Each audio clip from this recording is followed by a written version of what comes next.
Faleminderit zotin kryesues. Sali Krasniqi është specialist për laparaskopi. Është mjek. Është një nga mjekët më të mirë që kemi dhe është ekspert për laparaskopi. 2 vitet e fundit për shkaqe shëndetësore ka punuar zotin ministër me orar të shkurtuar. Tash i është thënë ose orarin e plot ose urdhon në pension.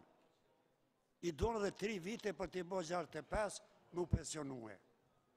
Mendoj që një ekspert si Sali Krasniqin do t'a majmë pa makën e të manë një operacion në muaj. Ta shpëtoj një jetë në muaj mjafton. Është nga të radhët dhe shpesher kërën pyetje primariusët, mjekët, ekspertët dhe më të ndryshmet mjekësisë do t'jemi pak më fleksibil. Aq më tepër, unë atje mora vesh spital që ka intenca që këtë reparti laparaskopisë të mbyllet. E të shkojnë pacientët tonë në tallmen të privatistat paguajnë para për gjepit. Apeloj që Sali Krasniqi të mbahet në punë edhe 3 vjet deri në pension e plot.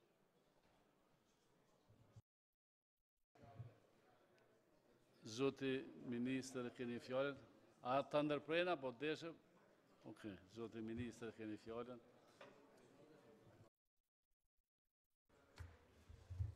Faleminderit shumë, deputet Mikullovci. Do marr informata që unë i ka marrë nga shërbimi spitalor, doktor Krasniqi as nuk është largu nga puna, as nuk është ndërprej kontrata apo marrëdhënia punës. Në këtë rast as nuk është suspendu ose pensionu. Pra ai është në një pushim mjekësor. Edhe pse ky rast nuk është suspendim as ndërprerje e marrëdhënies punës, duhet kemi qartë secili nga ne që punëtorët të cilët punojnë në spitalet tona janë në një orar prej 8 orëve për arsye se pacientët kanë nevojë për ta. Pra, në qoftë se fillojmë që të konsiderojmë që disa nga mjekët të punojnë sipas mundësive që ata i kanë, atëherë ne rrezikojmë gjithë sistemin shëndetësor për faktin që do të kemi një ta quaj fontan dëshirash të mjekëve të caktuar të cilët thojnë se unë mund të punoj 2 orë, unë mund të punoj 3 orë, ose unë mund të punoj 6 orë.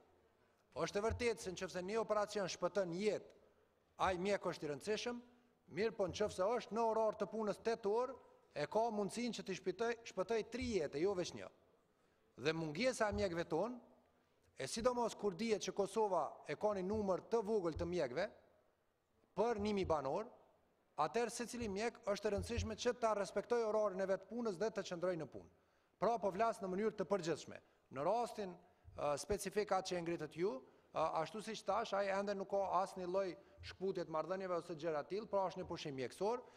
Mirë po konsideroj që është edhe si kuvend edhe si qeveri, konsideroj që është një punë me pak rrezik, në qoftë se ne fillojmë të trajtojmë individ në bazë të kërkesave individuale e jo në bazë të atë çfarë ka nevojë sistemi shëndetësor. Shumë nga deputet këtu po besoj bile nga një mjek e kanë njofshëm. Mos them disa që kanë më shumë. Dhe po se fillojnë ata të shfaqin jo për sistemin shëndetësor, po për individ si individ për mjek, atëherë do ta rrezikojmë seriozisht sigurinë e pacientëve edhe tërë sistemin shëndetësor. Apeli jam ashtu siç i juve është që gjithë profesionistët shëndetësor qëndrojnë në spitalet publike, ta kryjnë punën në 8 orë të cilat i kanë të përcaktuara me ligj, në mënyrë që pacientët tonë mos bredhen nëpër spitale private për t'i kërkuar ata, po të jenë në spitale publike ku e marrim shërbimin gjithë ne. Faleminderit shumë. Faleminderit, Zoti Mikullovci, pyetje shtesë.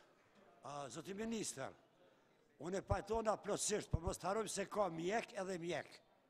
Ka specialist dhe specialista. Sali Krasniqi është ekspert, është një nga të radhët, është vërtet një primarius që ka bërë përmisje 1000 operacione me sukses. Atë njeri do të me majtë me domos në punë, me zarë. Edhe kur ta mush moshën, do të me këthy barëm njerën javë me ma në spital. Kjo përgjigja ime. Zoti Ministër. Deputet, po flas pak për një ju po flisni për diçka e cila duhet ndodhë jo vetëm nga një ekspert, po sot ne jemi duke investuar që çështja e laparoskopisë të shpërndahet në klinika të ndryshme e të mos mbetet tek një njeri. Sepse shumica e mjekëve edhe këtu që janë e dinë që sot shumë operacione mund të kryen nëpërmjet laparoskopit, pra duke mos pasur nevojë për një qendër, po duke pas mundësi që shumë pacient ta marrin atë shërbim. Pra, ideja që na ta koncentrojmë gjithë shërbimin tek një njeri është ide paksa rrezikshme menojmë për pacient ton. Në këtë rast, nëse ju dëshironi që t'i mbetet vetë dikujna, ai do e mos dikur do del në penzion. Mos dal sot do del mas 3 vjete, mas 4 vjete. Mandej çfarë do bëj Kosova? Do mbesëm me çfarë do bëj me atë qendër? Do e mbyllëm? Pra, qëndrimi jonë është që shkatësitë të cilat kanë qenë të koncentruara tek një njeri, të shpërndajmë ato në sistemin tonë shëndetësor, që ma shumë klinika të kenë mundësi me marrë ma shumë shërbime. Si profesori nderuar, si secili mjek tjetër, në Kosovë i kanë dyrë të hapura në institucione publike që ta kryjnë punën e tyre në orar të caktuara.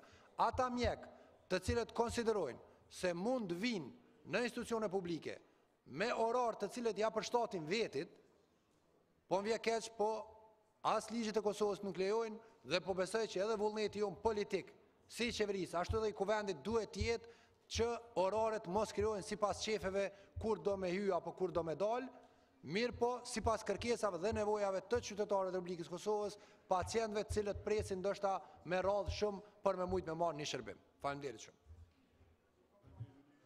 Faleminderit. Zoti Bekim Haxhiu, pyetje për ministrin Ismajli.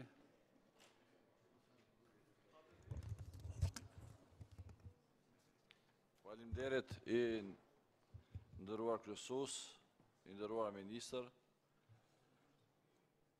Po ju ndihmoj pak edhe ju edhe Bastadem. Problemi i profesionalizmit si profesor Sali Krasniqi dhe profesorëve tjerë në qendrën klinike universitare do zgjidhet besoj me ligjin e pagave, kur ajo të vlerësohet që puna në QKUK është punë e integruar. E mësim edhe nëse ofrimi shërbimit shëndetësor besoj që edhe ky problem aty do zgjidhet. Po kaloj te pyetja e nderuar ministër. Kosovë tashmë kemi afër 100 logoped të diplomuar, ndërkohë fëmijët dhe të rritur të shumë që kanë nevojë për shërbimin logopedik e vuajnë mungesën e skajshme të këtyre profesionistëve. Aktualisht në qendrën klinike universitare janë të punësuar 3 logoped, prandaj shumë pacient kanë vështirësi me marrë këtë shërbim. Disa duhet që të udhtojnë me kilometra nga zonat rurale për të marrur këtë shërbim. Prandaj i nderuar ministër, pas jemi në prag të artimit buxhetit për vitin 2019, a keni planifikuar shtimin e numrit logopedëve e në veçanti që të ndërtohen apo të avancohen qendrat e logopedisë nëpër spitalet regionale? Faleminderit. Faleminderit, zoti ministër, e keni fjalën. Faleminderit shumë, i nderuar deputet. Realisht është një pyetje cilën edhe unë kam ngrit me bordin pas kërkesës tuaj, me bordin e SHKUK-s edhe me menaxhmentin. Planet e tyre janë që brenda kësaj mundësie, cila është buxhetore, brenda numrit të lejuar, të shtohet numri i logopedëve në mënyrë që të krijohet një shërbim jo vetëm në QKUK, po ashtu siç e ke thënë edhe në spitalet e përgjithshme. Numri i cili është sot i punësuar është shumë në disproporcion me numrin cilën e kemi të diplomuar dhe cilët kanë mundësi të futen. Pra ne kemi edhe një premtim, cilin po besoj që do e përmbushëm edhe si qeveria si kuvend, që specialistë tonë, pra të cilët kanë të përfunduar të gjejnë hapësirë në institucionet publike. Unë kam kërkuar nga ta që dalin me një plan konkret, pra të shohin se cilat shërbime do të mund t'i bëjnë në QKUK dhe cilat i parashohin që ato të ndodhin në spitalet e përgjithshme. Po besoj që do të jemi në gjendje edhe gjatë leximit 2 të buxhetit ta shohim nëse kërkohet, pra do të kemi mjaft kohë nga tani deri atëherë që ta shohim se cila janë kapacitetet e nevojshme të cilat duhet bërë. Falenderoj edhe një herë për pyetjen, sepse po besoj që e ngrit edhe vetdijen e njerëzve që t'i shtojnë shërbimet sa më shumë. Faleminderit shumë.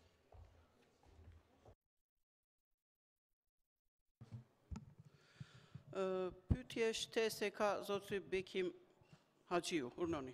Faleminderit. Ma tepër mund të them nëse si koment, nëse ministër arrim që t'i hapën këto qendra logopedisë në për spitalet regionale.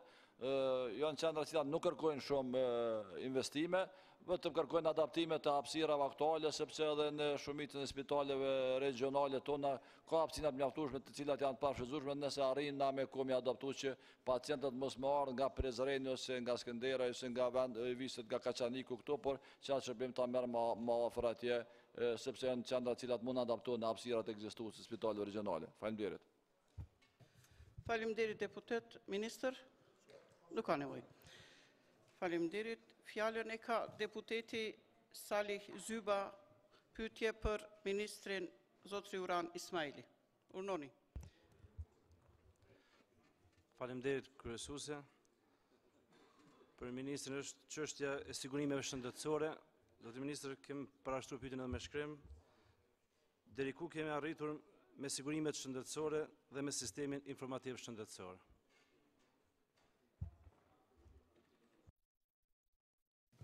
Urnoni, ministër. Faleminderit shumë, deputet, do të mundohem që ta bëjnë ndërlidhjen, sepse po besoj që arsyeja pse ke bërë dy pyetje në një është për arsyeën e ndërlidhjes njërës me tjetrën. Sa i përket sistemit informativ shëndetësor, ju e dini që ai ka filluar si projekt që nga viti 2019, është parapat kryet në 3 faza dhe në kohën kur unë kam bërë ministër, nuk e kam gjetë asnjëherë nga këto faza të kompletuara.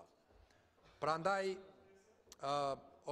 ka pas parregullsi të mëdha, ju e dini vetë edhe kuvendi ka pas një kërkesë për auditim, është bërë një auditim dhe i ka vrejt gjitha ato parregullsi të ndryshme të cilat kanë ndodhur.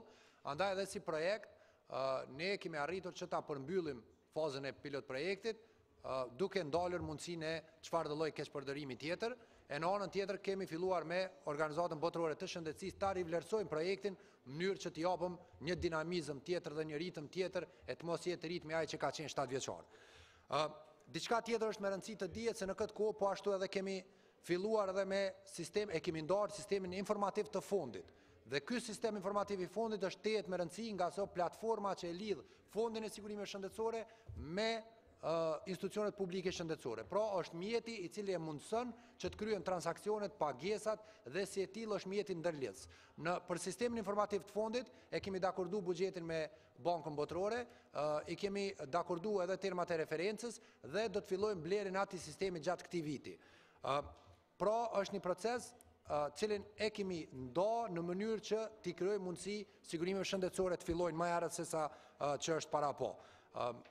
Sa i përket sigurimeve shëndetësore, ne dim që është një mburojtje financiare e rëndësishme dhe e nevojshme për qytetarët tonë. Viti 2019, unë e kam thënë që do të jetë deri në fund të vitit 2019, do të shohim një kompletim ose një realizim të sigurimeve shëndetësore. Qëllimi jonë ka qenë që ta funksionalizojmë, ta organizojmë sa më mirë në mënyrë që të mos kemi probleme, dhe në aspektin organizativ, Fondi i Sigurimeve Shëndetësore është realizuar. Kemi zgjedhur bordin, kemi zgjedhur drejtorin, natyrisht drejtorin e kemi zgjedhur bashku me ambasadën britaneze, pra në për një proces mjaft transparent. Është kompletuar tërë struktura administrative, po përpos që janë rrit kapacitetin, janë marrur edhe 5 ekspertë nëpërmjet Bankës Botërore, në mënyrë që ata të asistojnë çdo ditë në realizimin e këtij projekti, pra ata kanë qenë në financa, legjislacion dhe IT. Një diçka tjetër, kemi themeluar edhe njësinë në SHSKUK, pra në spitalet tona, në mënyrë që ata të fillojnë të fokusohen në ngritjen e cilësisë, në realizimin e analizave për shpërndarjen e personelit shëndetësor, nivelin e kërkesave dhe përgatitjet aktuale për kontraktim. Sigurimet shëndetësore do të përfundojnë deri në fund të vitit 2019, pra ashtu e kemi planifikuar që Regjia të lutem fjalën ministrit. Dhe janë përpjekje shumë të mëdha për arsye se duhet përgatitur 2 institucione të ndryshme, të cilat asnjëherë nuk kanë kontraktuar njëra me tjetrën dhe fatkeqësisht nuk janë përgatitur që të kontraktojnë njëra me tjetrën. Pra, edhe SHSKUK-n, gjitha spitalet tona, gjitha mjekësinë primare, po edhe Fondin e Sigurimeve Shëndetësore. Ajo çka mund të themi është që tani me realizimin e SIF-it, me fillimin e realizimit të SIF-it, me përgatitjen e Fondit për Sigurime Shëndetësore, ne do të realizojmë edhe banat jashtëspitalore gjatë 6 muajve të parë dhe në përfundim të 6 muajit të parë, do të realizojmë banat jashtëspitalore që do të jenë shërbimi i parë i fondit, ku qytetarët tonë do të jenë gjendje të marrin barna në përbanatorët tona për smundjet të cilat i kanë dhe të cilat dakordohemi ne. Pra do të jetë shërbimi i parë i fondit dhe do të shohim qytetarët tonë do të jenë në gjendje të marrin të mirat e para nga sigurimet shëndetësore. Faleminderit ministër. Deputeta keni pyetje shtes? Urnoni. Faleminderit kryesuese. Zoti ministër thotë se në 2011 ka filluar si projekt, ndërsa ju referuat në auditimi, në gjetjen e auditimit, po në këtë seancë pa deklaruar, në fakt në seancë më parë pa deklaruar këtu se keni marrë një vendim për me ndërpresa për këtë sistemit informativ shëndetësor. Të paktën unë s'kam mujt me gjetë në raport të auditimit ku i referohet ose ku sugjerohet me u ndërprer sipas vendimit që keni marrë ju me ndërprer mundësia e vazhdimit të pilot projektit për cilën thatë keni përmbyllë si pilot projekt. Këtu në konvente keni qenë si të dështuar ku keni marrë një vendim ju mes me vazhdu as mirëmbajtjen. Tash nuk pe kuptoj pse më pas keni vazhduar me një fond për 500.000 euro për me mirëmbajt. Domthonë është në kundërthonje secili vendim apo qëndrimi juaj të paktën si deklarim këtu në veprimet që i keni marrë më pas. Ndërsa se përket sigurimeve shëndetësore ju e thatë një 6 mujor, po përbes të pas parasysh atë procesat gjatë me vite që do të kaloj. Ky 6 mujor çka do të përmbajnë në vete. Çka ka si që... Faleminderit deputet, urnoni ministër. Faleminderit shumë. Ju po keni thonë që pilot projekti, edhe ajo ka qenë pilot projekt, pra nënkupton që është një projekt në fazën testuese, në qoftë se do të arrijë rezultatet e pritura apo jo. Në qoftë se projekti, pilot projekt, nuk arrin rezultatet e pritura, atëherë është mundësia që të rishikohet projekti. Kështu funksionon në pilot projektet për çfarë do lloj projekti. Nuk ka më rëndësi a infrastrukturë, a është teknologji apo çka do. Në rregull. Si e tillë, pilot projekti ka përfundu. Kur ka përfundu pilot projekti, ka pasur gjithë ato gjetura nga auditori. Si e tillë, na nuk na mujt me vazhdu me një pilot projekt i cili ka pasur gjithë ato gjetura. Se këtu bjen hypse drova, është hypse drova. Me pas vazhdu pilot projektin, ju kishit thonë tash pse ki vazhdu një pilot projekt me gjithë ato gjetura. E tash domthon pse ki ndal një pilot projekt që ka pas shumë gjetura. Pra, pilot projekti e ka rrit fazën e përfundimit, jemi duke rishiku mundësinë me organizatën botërore shëndetësisë, si organizatë që ka njohuri për sistemet shëndetësore, si ta zgjasim mundësinë që faza tjera të projektit të jenë ashtu siç duhet. Gjersa sa e përket sigurimeve shëndetësore. E nderuar deputet, unë thash që shërbimet cilat do t'i marrin në fund të 6 mujorit të parë do t'jenë barnat jashtë spitalore.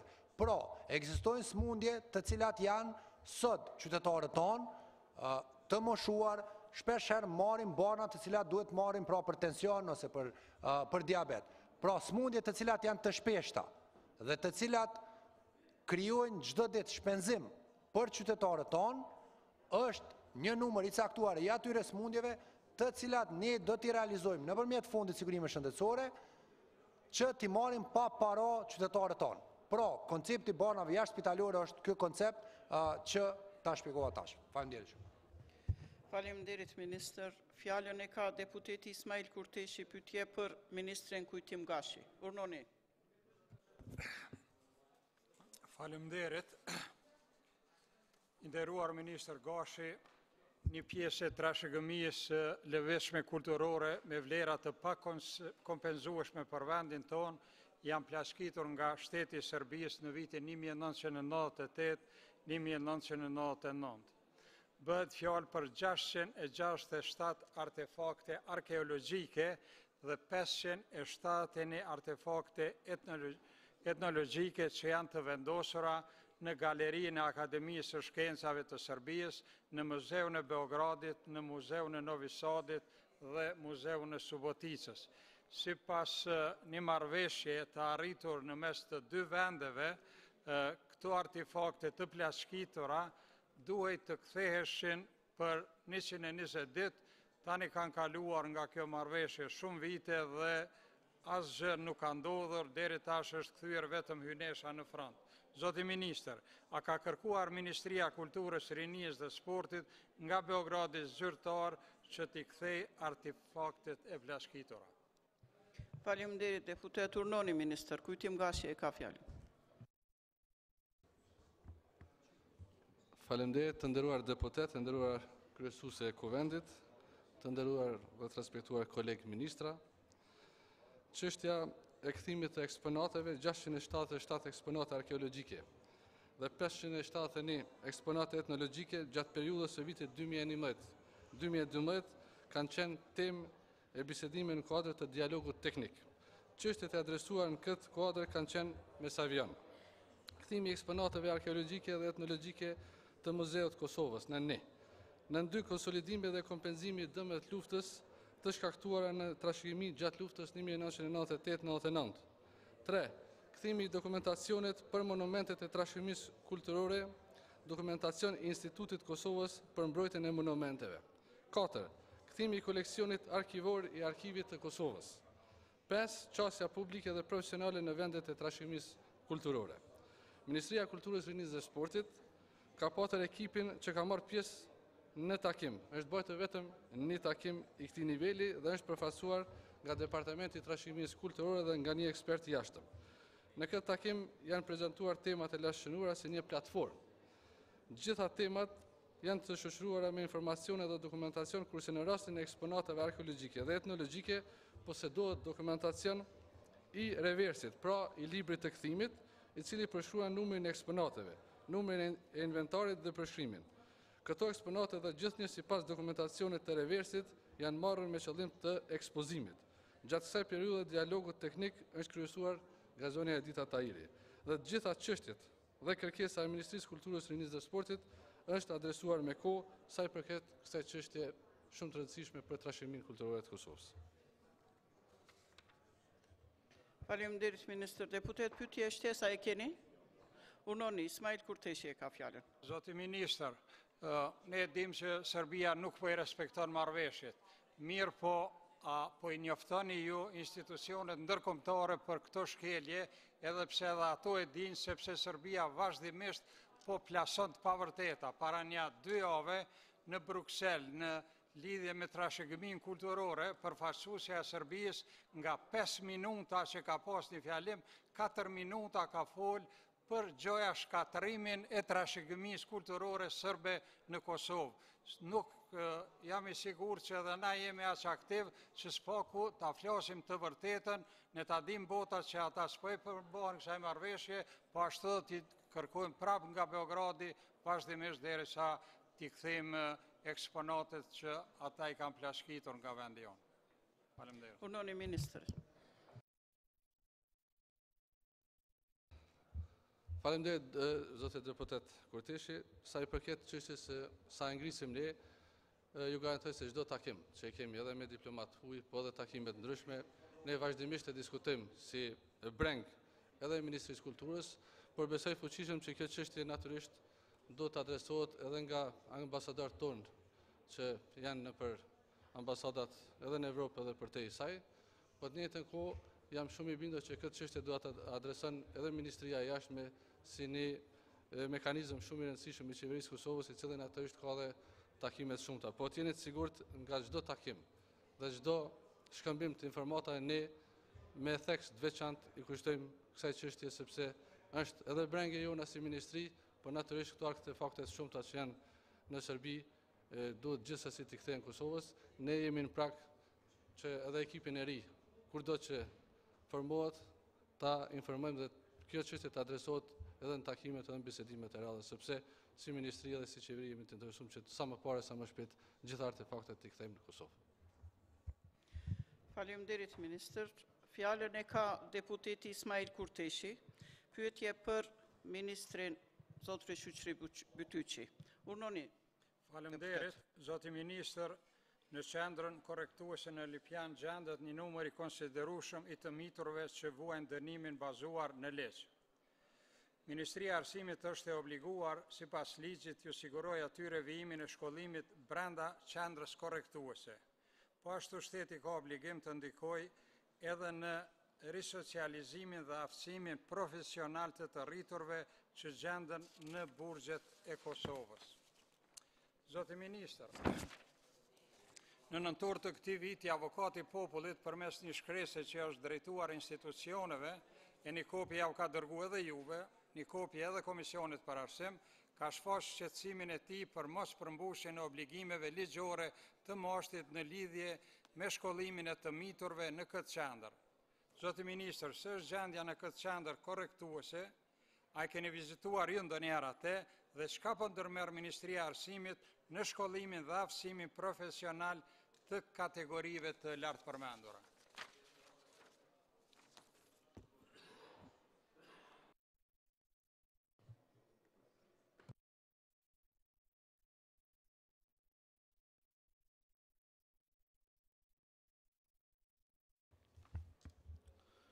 Të nderuar kryesuese, të nderuar deputet, të nderuar ministra, i nderuar deputet, faleminderit për pyetjen. Po ashtu siç edhe theksuat edhe ju, ne kemi pranuar me datën 23 nëntor pra të këtij viti raportin nga avokati i popullit me disa rekomandime.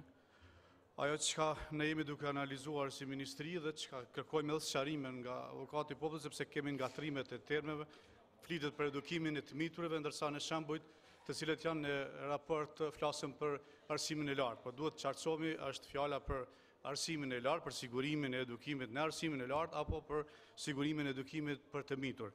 Nëse fjala është për sigurimin në qendrën korrektuese në Lipjan dhe në qendra tjera për të miturit, atëherë le të theksohet se Ministria e Arsimit, Shkencës dhe Teknologjisë, që si unë si ministër tashmë e kemi kryer obligimet tona. Ne kur e kemi marrë dikasterin në udhëheqje, ka pas disa probleme në qendrën korrektuese në Lipjan, pikërisht në çështjen e aftësimit profesional për personat të cilët gjenden brenda qendrës korrektuese dhe ka pas një problem lidhur me materialin shkollor, si dhe disa probleme me mësimdhënës mes shkollës profesionale Lipjan dhe qendrës korrektuese. Mirë po, pas kësaj ne kemi marrë masa dhe në dhjetor të vitit kaluar 2017 e kemi miratuar udhëzimin administrativ i cili tashmë është publik dhe i zbatueshëm për qendrën korrektuese në Lipjan, por ky është udhëzimi administrativ i lëshuar në dhjetor të 2017 dhe qendra të tjera korrektuese ku e qartë e rregullon shkollimin dhe edukimin e të miturve brenda qendrave korrektuese. Këtu janë marrë në udhëzim administrativ janë përcaktuar qartë obligimet dhe detyrat që dalin për mashtin, për Ministrinë e Drejtësisë dhe për komunat. Ndërsa nëse flasim pastaj për institucionet e arsimit lartë, shkollimin e institucionet e arsimit lartë, kjo është një çështje që na duhet shumë më shumë kohë për të analizuar dhe për të gjetur zgjidhje. E para duhet bisedojmë me institucionet e arsimit të lartë, duke pas parasysh se ka disa pengesa lidhur me akreditimin e programeve që janë të nevojshme, pastaj institucionet e arsimit të lartë të cilat do të shprehin gatishmërinë për të pranuar këta studentë që gjenden në qendrat korrektuese, që do të ketë një çështje shumë më të ndërlikuar. Shto kësaj edhe kosti shtesë është një kost goxha e lartë, nëse flasim për individ, ashtu siç thotë edhe raporti, që duhet sigurohet mundësia për shkollimin e lartë. Pra nëse flasim për shkollimin e lartë, mbetet që tutje të marrë masa konkrete se si ta zgjidhim problemin. Nëse flasim për edukimin e të miturve, çështjet janë të zgjedhura dhe nga data kur është miratuar udhëzimi administrativ, ne nuk kemi pas ndonjë ankesë ose ndonjë vërejtje nga qendra korrektuese e Lipjanit apo ndonjë qendër tjetër. Faleminderit. Faleminderit, ministër. Deputeti Ismajl Kurteshi e ka pyetje shtesë. Urnoni. Ministër, pavarësisht nga kostoja dhe pavarësisht nga ndërlikimet, qeveria, në këtë rast Ministria e Arsimit, është e obliguar që t'i plotësoj obligimet ligjore ndaj kujdo qoftë edhe ndaj atij personi që është përmend nga avokati i popullit dhe që kërkon që të i lejohet që të shkojnë në studime, do të thotë në arsimim të lartë, po ashtu në atë dokument, po edhe nga informata tjera, edhe çështja e të miturve, shkollimi i tyre ka jashtëzakonisht shumë probleme, sidomos me furnizimin me tekste shkollore dhe po ashtu me angazhimin e mësimdhënësve të cilët do duhet të ishin të rregullt ashtu siç janë edhe në për shkollat kudo qoftë, domthonë shkollat e rregullta. Faleminderit. Faleminderit, deputet. Urnoni, ministër.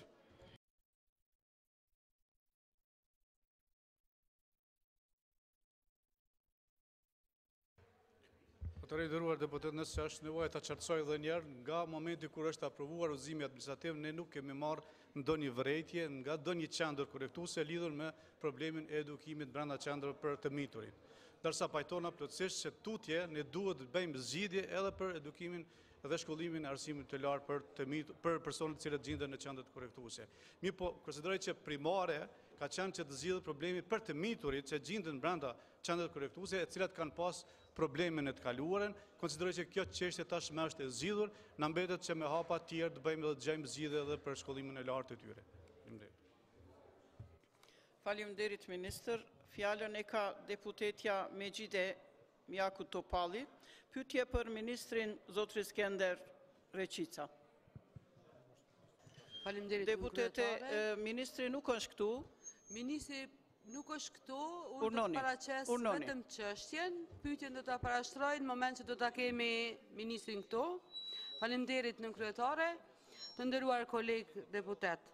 Çështja që unë sot dua ta diskutoj para jush dhe që ju ka adresuar si pyetje parlamentare ministrit është: Parlamenti i Kosovës në vitin 2014 miratoi një ligj që u njeh statusin e viktimave të dhunës seksuale gjatë luftës dhe u jep atyre një pension mujor që nuk kalon përtej 220 eurove.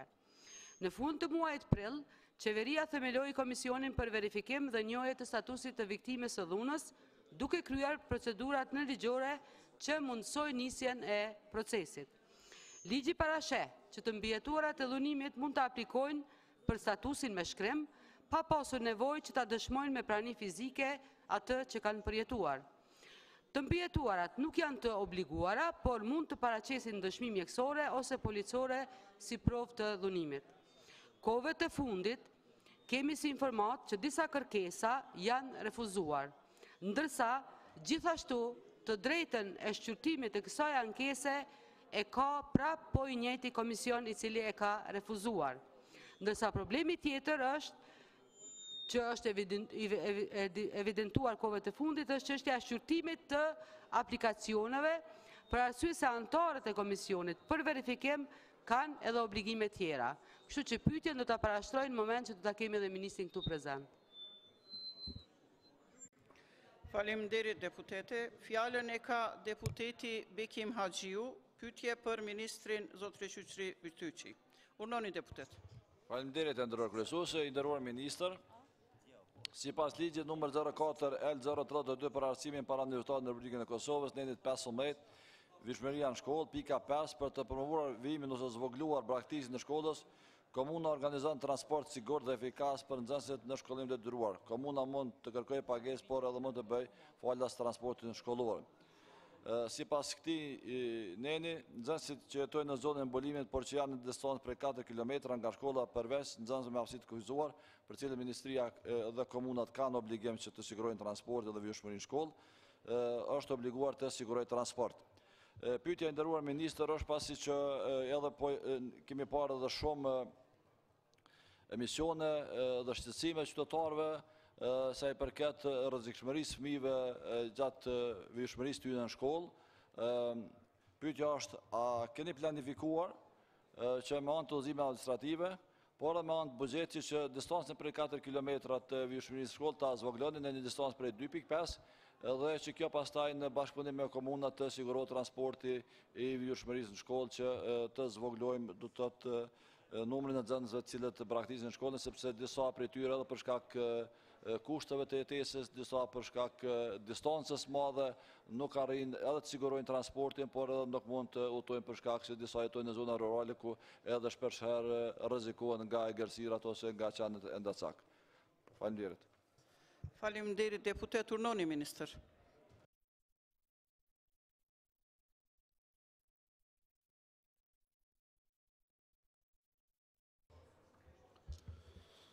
Faleminderit deputet Haxhiu për pyetjen. Atëherë do ta kisha ndarë në dy grupe përgjigjen. E para kemi të bëjmë me termin praktikisja, është një term shumë më i gjerë se sa shkaqet që mund të jenë për shkak të rrëmjes së numrit të nxënësve në një shkollë caktuar dhe komuna merr vendim që duhet mbyllet dhe pastaj të sigurohet transporti për nxënës në një shkollë tjetër. Është një term shumë i ngushtë në krahasim me termin që flasëm praktikisje, sepse tek praktikisja janë edhe shumë faktorë tjerë të cilat të ndikojnë. Lidhur me praktikisjen, Ministria e Arsimit, Shkencës dhe Teknologjisë në bashkëpunim edhe me komunat, me dyqat, ka marrë masa konkrete dhe tash është ngritur një sistem i cili funksionon shumë mirë dhe i cili paralajmëron braktisjen e hershme të fëmijëve për shkaqe të ndryshme. Pra në këtë sistem i cili është ndërtuar dhe është ngritur nga Ministria e Arsimit, secila shkollë ka mundësi të informojë në kohë dhe të identifikojë me kohë rreziqet të cilët mund ta shpije braktisjen e hershme të shkollimit të ndonjë nxënësi të caktuar. Ndërsa nëse flasëm vetëm për shkak të rëmjes së numrit të nxënësve që ka disa faktorë të rëmjes, themi edhe për shkak të rëmjes lëvizjeve të ndryshme apo edhe të migrimit të ndryshëm që po ndodh, atëre komuna e ka për obligim që të bëjë menaxhimin dhe vendimin merr për mbylljen apo mos mbylljen e një shkolle. E ka obligative si pas udhëzimit administrativ, nëse një shkollë mbyllet dhe distanca në shkollën tjetër është, siç e thekët edhe ju, mbi 4 kilometra, atëherë duhet të sigurohet transporti. Ndërsa nëse themi që mund të shqyrtohet kjo mundësi për ta zvogëluar distancën për të siguruar në transport, konsideroj që ne mund të analizojmë, duhet që ekspertët të analizojmë një gjë të tillë, sepse ndoshta kjo mund të shkakton probleme të mëdha, pasi që në shumë vende, sidomos në qytetet e mëdha, mund të jetë distanca 2 kilometra dhe obligohet pastaj komuna që të sigurojë të gjithëve transport. Megjithatë, unë konsideroj që ne duhet të analizojmë dhe të shohim se cila do të jetë distanca e nevojshme, apo mund të bëhet edhe klasifikime vetëm në vende rurale për kur është një rrezikshmëri më e madhe e fëmijëve për bartje. Gjithsesi është çështje që ne bashkëpunim me komunat do të gjejmë zgjidhje më të mirë për nxënësit. Por ajo që duhet të jetë e qartë për nivelin lokal, para se të mbyllen shkollat për shkak të rëmjes së numrit nxënësve, duhet të bëhet së një plan dinamik, duhet të jenë të informuar me kohë prindrit dhe mësimdhënësit pastaj mund të vijë deri te vendimi i mbylljes së një shkolle të caktuar. Faleminderit ministër. Deputet, a keni pyetje shtes? Urnoni. Faleminderit i nderuar ministër. Të çështjen e braktisë mendoj që është një temë e gjerë, po flasëm vetëm të kriteri i sigurimit transportit, që ligji e përcakton distancën 4 kilometra, por që është rregulluar edhe me udhëzime administrative, edhe rregullimi i udhëzimeve administrative përgjithësi e ministrisë. Unë nuk pajtohem ministër që në qytete ka distancë prej 2 kilometra, sepse pothuajse gjithat DK-at e përcaktojnë regjistrimin e nxënësve në shkollimin fillor para universitar, në pjesën e lagjeve ku ata jetojnë dhe regjistrimin e kanë do të thotë brenda një distancë shumë mirë, por shqetësimi ynë është për nxënësit e zonave rurale, në veçanti ata të zonave malore, të cilët rrezikohen nga agërsirat dhe kemi pa që vërtet distanca nga njëre, kjo distancë është nështë 3 kilometra gjys dhe për të udhëtuar një. Urnoni, ministër.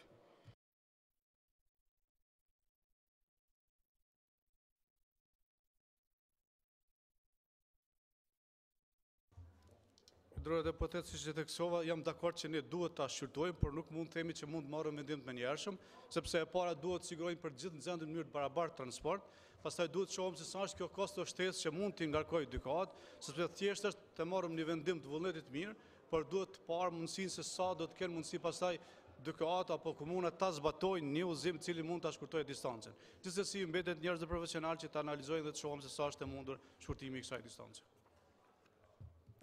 Faleminderit, ministër. Fjalën e ka deputeti Salih Zyba, pyetje për ministrin Fatmir Matoshi. Urnoni, deputet. Faleminderit, kryesuese. Në mungesë të ministrit, po të vetëm çështjen, ka të bëjmë me ndërtime të shumta të objekteve që po ndodhin në afërsi të zonës turistike në Brezovic. Ministri nuk është këtu për pyetjen më parashtru, mirë po nëse vizitojmë atë zonë turistike nuk mund të kuptojmë sa da është zonë turistike dhe në këtë sezon është sezon turistike apo është sezon ndërtimore. Andaj mbetet që t'ia shtroj këtë pyetje kur është prezent ministri. Faleminderit, deputet. Ministri nuk është prezent. Tani pyetjet e deputetëve që nuk marrin përgjigje në 2 seancë plenare do të publikohet në revistën e Kuvendit dhe në faqen zyrtare elektronike të Kuvendit. Kemi kryer me pyetjet parlamentare, vazhdojmë me pikën 3. Shqyrtimi i parë i projektligjit mbi ndarjen buxhetore për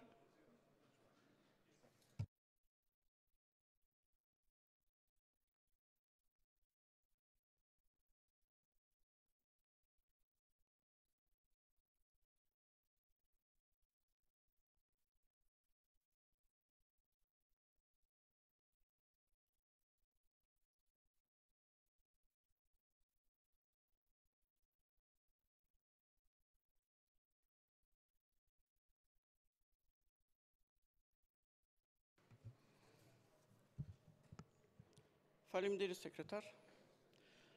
Propozimi për plotësimin e rendit të ditës të seancës plenare me 6 dhjetor 2018.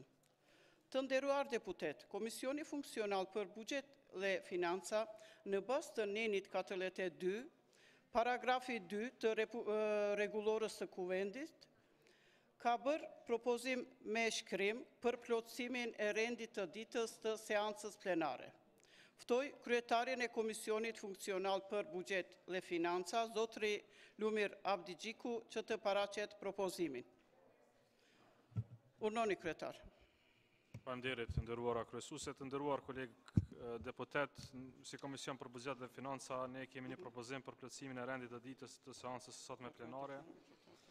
Për shmangje nga afatet procedurale të parapara me nenin 15 paragrafin 7 dhe nenin 56 paragrafin 1 të rregullorës së Kuvendit për shurtimin e projektligjit numër 06 lën 136 për ratifikimin e marrëveshjes për kredi ndërmjet Republikës së Kosovës dhe Unicredit Bank Austria. Meqense se është marrëveshje ndërkombëtare, kërkon 2/3 e deputetëve dhe meqense se ka kaluar me pajtueshmëri të plot nga gjitha grupet parlamentare, përfaqësuesit e grupeve parlamentare në komision, ju lutem që ta propozoni së rend të ditës tani dhe të ftoni deputetët në votim dhe në momentin e parë që jemi 80 deputet ta hudhim në votim. Ju falenderit.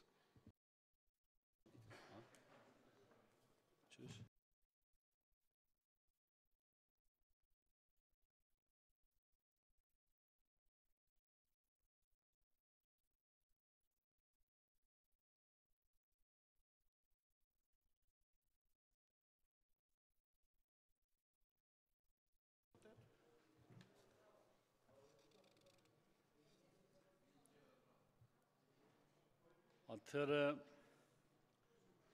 si që dini, ne duhet me pas shumicën, do thënë një shumicë cilësuar në parlament, dhe 2/3 e atyne që janë deputet duhet me votu për shmangin nga rendi i ditës dhe njëjtën kohë për të miratu kjo duhet që t'jenë të votojë me 2/3. Si do qoftë unë ju vep fjallën kryetarëve të grupe parlamentare që të deklarohen rreth kësaj në qoftë se e dëshojnë. Besoj që s'ka kërkush kundër, nuk është diçka që ka nevojë të diskutohet. Atë thuni sa po mendoj që po konstatoj që kryetarët e grupe parlamentare s'kan asnjëri kundër. Në sallë kemi 51 deputet, mendoj që nuk mund ta hudhim në votim. Bini zilës njerë mos po hyjnë deputet në sallë, regjia.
Atëherë kemi kvorumin e dur, ju lutem që t'i zini vendet.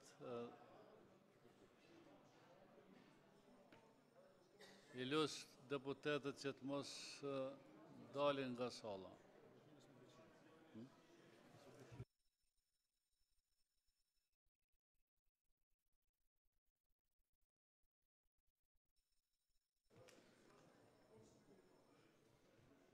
Zoti Beqirja, dëshoni me votu.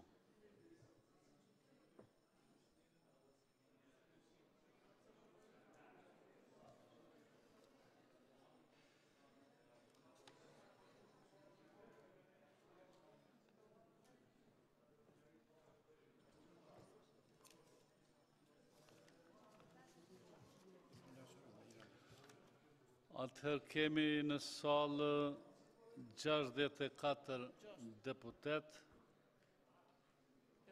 po vinë edhe të tjerë.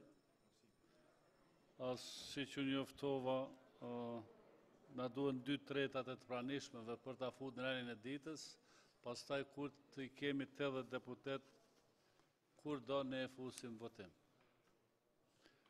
Lusë Regjinë dhe deputetet përgatiten për votim, votojmë tash.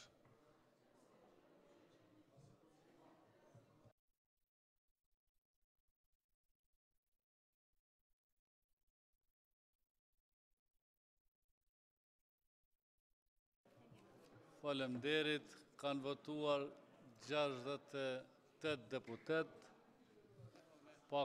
me kartel, 2 deputet janë pa kartel, bëjnë 70 dhe të gjithë kanë votuar për.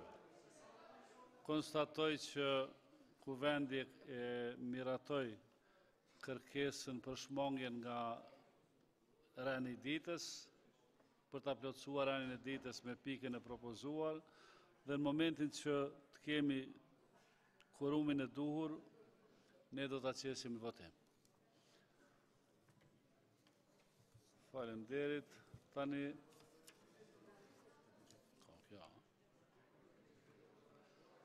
po fillojmë me pikën e 3 të rendit të ditës, që është shqyrtimi i parë i projektligjit mbi ndarjen e buxhetore për buxhetin e vitit të Republikës së Kosovës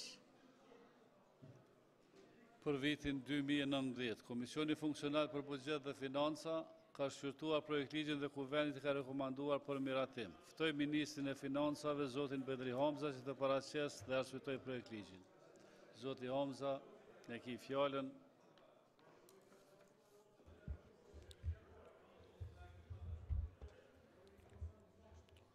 I nderuari kryesuesi i kuvendit, të nderuar ministra, të nderuar deputet.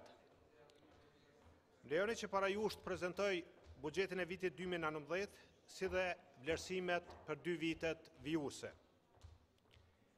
Fillimisht, para se të flas mbi përmbajtjen teknike të buxhetit, dua t'ju informoj mbi proceset që kemi ndjekur dhe në fund ka rezultuar me këtë propozim buxhet që sot po shqyrtojmë. Procesi i përgatitjes së këtij buxheti ka filluar nga muaji i këtij viti, me njerë pas aprovimit të kornizës afatmesme të shpenzimeve. Që nga atëherë, Ministria e Financave ka zhvilluar diskutime gjithëpërfshirëse me të gjitha organizatat buxhetore, për të siguruar se ky draft buxhet adreson dhe reflekton prioritetet e programit tonë qeverisës, gjë që do të mundësoj përmirësimin e ofrimit të shërbimeve për qytetarët.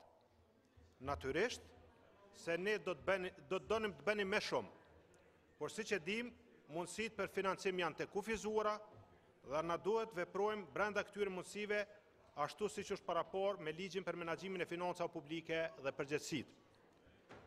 Gjatë përgatitjes së këtij draft buxheti, prioritetet për financim janë bazuar në dokumente strategjike, si programi qeverisë që mbështetet në strategjinë kombëtare për zhvillim ekonomik, programi për reforma ekonomike, strategjitë sektoriale dhe natyrisht korniza afatmesme e shpenzimeve që reflekton këto prioritete të politikave publike.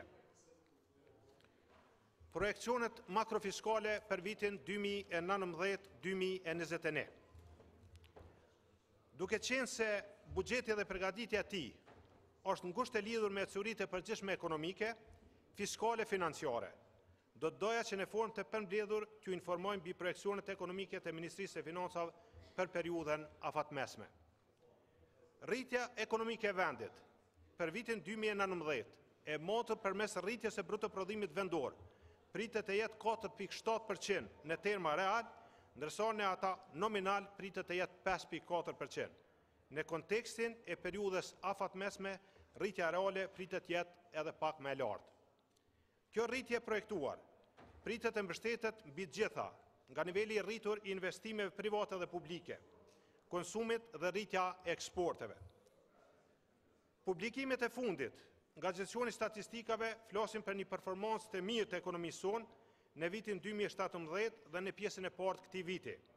Dhe kjo na bën që të ndijmë komod se një ecuri e tillë me tendencë përmirësimi do të vazhdojë edhe në vitet në vijim. Për sa i përket çmimeve, për vitin 2019 dhe vitet vijuse pritet një stabilitet i theksuar, ku inflacioni është projektuar të jetë pak mbi 1%. Unë mund të vazhdoj të flas edhe për elemente tjera me rëndësi, siç janë komponentet e brutoproduktit vendor, remitencat si një burim i rëndësishëm i financimit kërkesës agregate, bilancin tregtar e tjera. Por duke qenë se gjitha këto informata i keni në materialet para jush, si aneks të buxhetit, unë do t'ju kurseja nga këto detale. Por mbi të gjitha, ajo që duhet të them është se ky propozim buxhet rrjedh nga një bazë relativisht e fortë e performancës historike dhe asaj të projektuar të ekonomisë sonë. Para se të filloj të flas rreth kornizës fiskale, dua t'ju them se gjatë përgatitjes së këtij draft buxheti, ne kemi zhvilluar diskutime dhe konsultime të shumta edhe me Fondin Monetar Ndërkombëtar. Dhe morën e tërësi, si Ministria e Financave edhe ashtu Fondi Monetar Ndërkombëtar, kanë një pikpamje përafërsisht të ngjashme si për rritjen ekonomike edhe ashtu për kornizën fiskale të vendit tonë. Tani më lejoni t'ju flas më në detale për kornizën fiskale të vendit, pra për të hyrat dhe shpenzimet e buxhetit. Të hyrat buxhetore. Projeksionet mbi të hyrat e përgjithshme të buxhetit për vitin 2019 dhe vitet vijuse janë të ndërtuara në këto parime. Politika tatimore do të jenë mbështetëse të sektorit privat, ku do të ofrojmë lehtësira të reja për këtë sektor. Administrimi i tatimeve nga administrata tatimore e Kosovës dhe doganat do të përmirësohet tutje për t'ju lehtësuar punën tatimpaguesve. Do të merren veprime konkrete për uljen e aktivitetit informal si një parekusht për konkurrencë të drejtë dhe trajtim të barabartë për të gjithë. Rrjedhimisht, duke mbështetur në këto parime, presim që viti 2019 të hyrat totale për buxhet të jenë në vlerë për 1 miliard e 949 milion euro, gjë që paraqet një rritje prej 7.3% në raport me vitin 2018, ose në vlerë nominale një rritje prej 132 milion euro. Kjo rritje projektuar pritet të vijë kryesisht nga të hyrat tatimore me një rritje prej 7.7%, ndërsa brenda të hyrave tatimore, tatimet direkte pritet të rriten në rreth 5%, ndërsa ato indirekte mbi 8%. Rritja e bazës tatimore, si konsumi, investimet dhe importet, prodhojnë nga 5 deri në 6% hyra shtesë, ndërsa pjesa tjetër nga 1 deri në 2%. Do të arktohen duke përmirësuar administrimin e tatimeve dhe duke zvogëluar stokun e borxhit tatimor. Rrjedhimisht, një pjesë të hyrave të projektuara pritet të vinë si rezultati mosave tona administrative për përmirësimin e performancës në mbledhjen e tatimeve në vend, që do të ndikojë direkt në uljen e informalitetit. Në këtë kontekst, ne kemi pasur diskutime të hollësishme me Fondin Monetar Ndërkombëtar mbi identifikimin e këtyre mosave dhe në bashkëpunim me administratën tatimore do të fillojmë me implementimin e këtyre mosave për të dhënë efektin e tyre gjatë vitit 2019. Për sa i përket projeksionit me uljen e stokut të borxhit tatimor, po ashtu, në bashkëpunim me Fondin Monetar Ndërkombëtar, kemi përfshi në draft ligjin e buxhetit një nen që lidh ekzekutimin e shpenzimeve me mbledhjen e të hyrave. Pra në rast mos mbledhjes të hyrave, ndikimi në shpenzime dhe në deficit do të jetë neutral. Sa i përket të hyrave jo tatimore, ato priten që parafërsisht të mbesin në nivel të njëjtë për gjatë periudhës afatmesme, si ato të nivelit qendror, po ashtu edhe ato të nivelit lokal, për shkak se nuk kemi një performancë të mirë të komunave në grumbullimin e të hyrave. Mbi të hyrat buxhetore, po ashtu kemi planifikuar pranime prej financimit dhe atë në vlerë prej 421 milion, duke përfshi 121 milion projekt kredi sipas klauzolës, 54 milion projekt kredi të rregullta, 140 milion fonde nga procesi i likuidimit, 135 milion instrumente direkte të borxhit. Duke u bazuar në këtë rritje të projektuar të hyrave plus financimit, kemi bërë propozimin për shpenzime. Shpenzimet buxhetore sipas kategorive ekonomike. Tek shpenzimet, ashtu siç u informova më herët, draft buxheti propozon financimin e politikave me prioritet në programin qeverisës. Do të ketë rritje të theksuar për financim të projekteve kapitale me karakter publik, gjë që do të ndikojë direkt në rritjen e produktivitetit në sektorin privat. Rritje do të ketë për të gjitha kategoritë ekonomike, duke mbajtur një buxhet të balancuar midis shpenzimeve rrjedhëse dhe atyre kapitale. Rritje do të ketë edhe për nivelin lokal, financimi direkt përmes komunave dhe indirekt përmes ministrive. Dhe kjo rritje do të vije vetëm nga të hyrat e grontit nivelit qendror, kjo për arsye se të hyrat e nivelit lokal vazhdojnë të jenë mjaft të ulta dhe pa ndryshime nga viti në vet. Gjithsej shpenzimet buxhetore do të vijnë në vlerë prej 2 miliard e 365 milion euro, që paraqet një rritje prej 261 milion euro nëse krahasojmë me vitin aktual, apo 12.5% më shumë. Në kuadër të shpenzimeve, sipas kategorive ekonomike kemi këtë renditje. Kemi rritje të planifikuar prej 13% shpenzimeve rrjedhëse, ku modha dhe shërbimet rriten për 27% ose 72 milion euro, duke reflektuar rritjen substanciale të modra për komunat e Kosovës, rreth 10 milion rritje për bonat esenciale dhe shpenzime tjera në shëndetësi, mbi 20 milion euro. Kemi adresuar vërejtjet e auditorit për keq klasifikimit të akumuluara për një periudhë të gjatë kohore. Subvencionet dhe transferet rriten për 16%, 83 milion euro, ku mbi 30 milion janë të dedikuar për rritjen e pensioneve bazike dhe kontributdhënëse për ofrimin e financimit të plot për skemat e filluara në vitin aktual, siç janë viktimat e dhunës seksuale, personat me paraplegjik dhe tetraplegjik dhe personat e pa aftësuar në vendin e punës, për rritjen dhe mbarvajtjen e subvencioneve në bujqësi, si dhe për rritjen e subvencioneve tjera. Investimet kapitale në anën tjetër janë rritur për 11% apo 75 milion euro në raport me buxhetin e vitit 2018. Për sa i përket investimeve kapitale, kjo rritje shpenzimeve vjen si rezultat i përmbushjes së nevojave të mëdha të ekonomisë vendore për investimet në projekte me karakter publik, duke mundësuar financimin e shumë projekteve ekzistuese.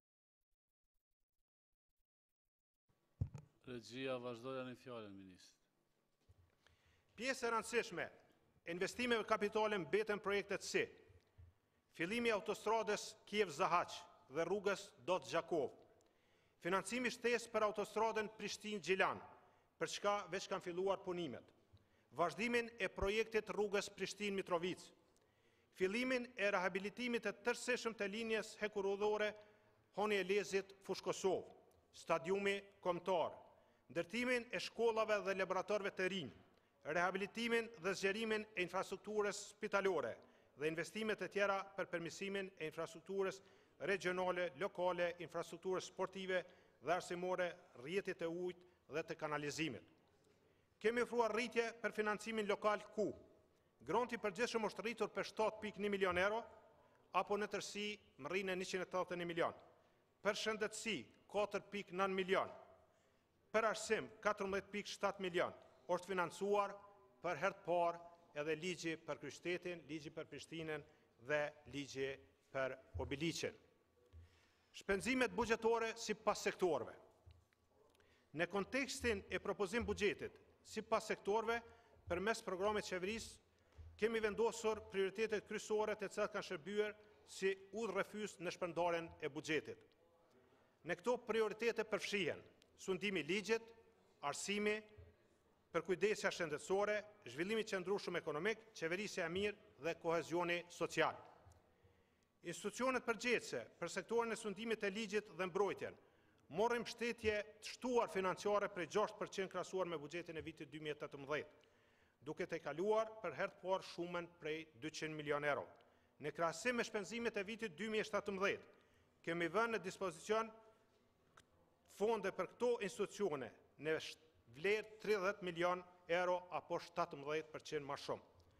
Ndarjet buxhetore për sektorin e arsimit janë ngritur me 10% në nivelin qendror, duke përllogaritur edhe rritjen prej 9% e grantit komunal për arsim, totali shpenzimeve për arsim planifikohet që tjetë rreth 300 milion euro, një rekord i ri që dëshmon për kushtimin ton ndaj këtij sektori.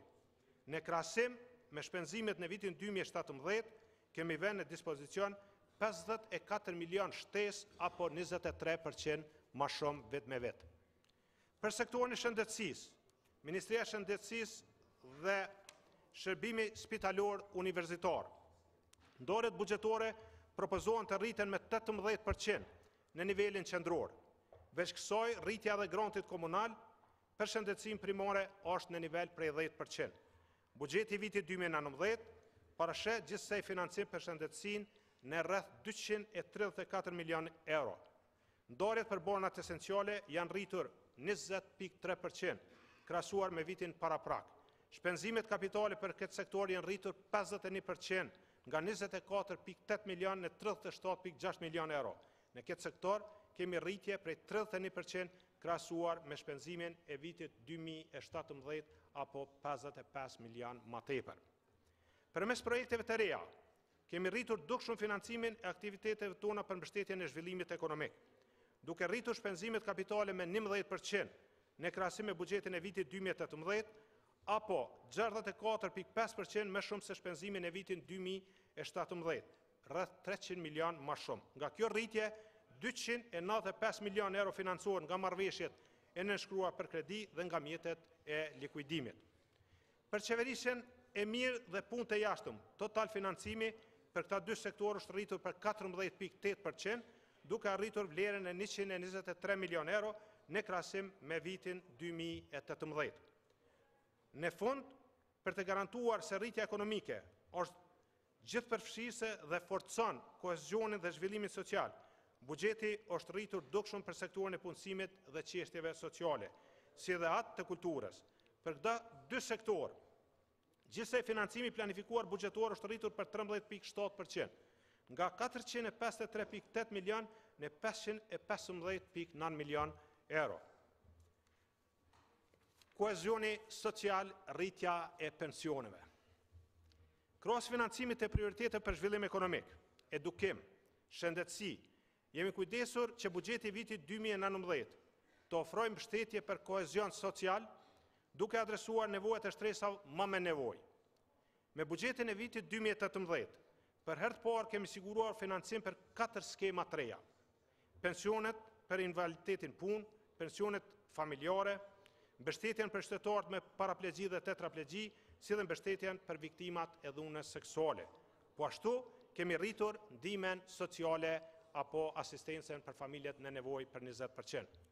Duke mbarvojtur këto rritje, në buxhetin e vitit 2019, kemi siguruar edhe rritjen e pensionit bazik dhe pensionistave kontributdhanë. Rritja për pensionet e moshës apo pensionet bazike do të jetë 20%, ndërsa rritja për pensionistët kontributdhanë 15%. Deficiti buxhetor dhe borxhi publik. Duke u bazuar në projekcionet hyrave dhe shpenzimeve, deficiti përgjithshëm buxhetor për vitin 2019 pritet të jetë 2% e brutoproduktit vendor, që është në linjë me kufirin e lejuar sipas ligjit të financave publike. Mbi këtë deficit do të ketë financim shtesë përmes klauzulës për investime në shumë prej 121 milion euro dhe nga fondet e likuidimit që vinë përmes Agjencionit Kosovar të Privatizimit në shumë prej 140 milion euro. Ky nivel i deficitit pritet financohet me një kombinim të huamorës e brendshme dhe të jashtme, ndërsa niveli i huamorës pritet ketë rritje, por që në asnjë mënyrë nuk e rrezikon qëndrueshmërinë e borxhit publik.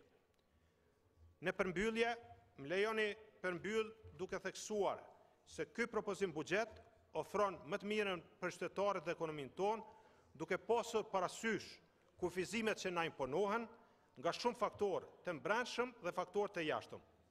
Ky propozim buxhet është në linjë me ligjin për menaxhimin e financave publike dhe përgjegjësitë, duke respektuar rregullën e deficitit buxhetor, rregullën mbi pagat dhe projektuar nivel adekuat të bilancit bankar. Të nderuar deputet, sigurisht që ne sot presim diskutime profesionale në përkrahjet buxhetit, po edhe kritika qëllimira që ne do t'i adresojmë me kujdesin maksimal dhe mas diskutime dhe aprovimit buxhetit në punën mes dy komisioneve, besoj që aja çka është e dobishme, çka është e mundshme, ne do ta akomodojmë. Faleminderit.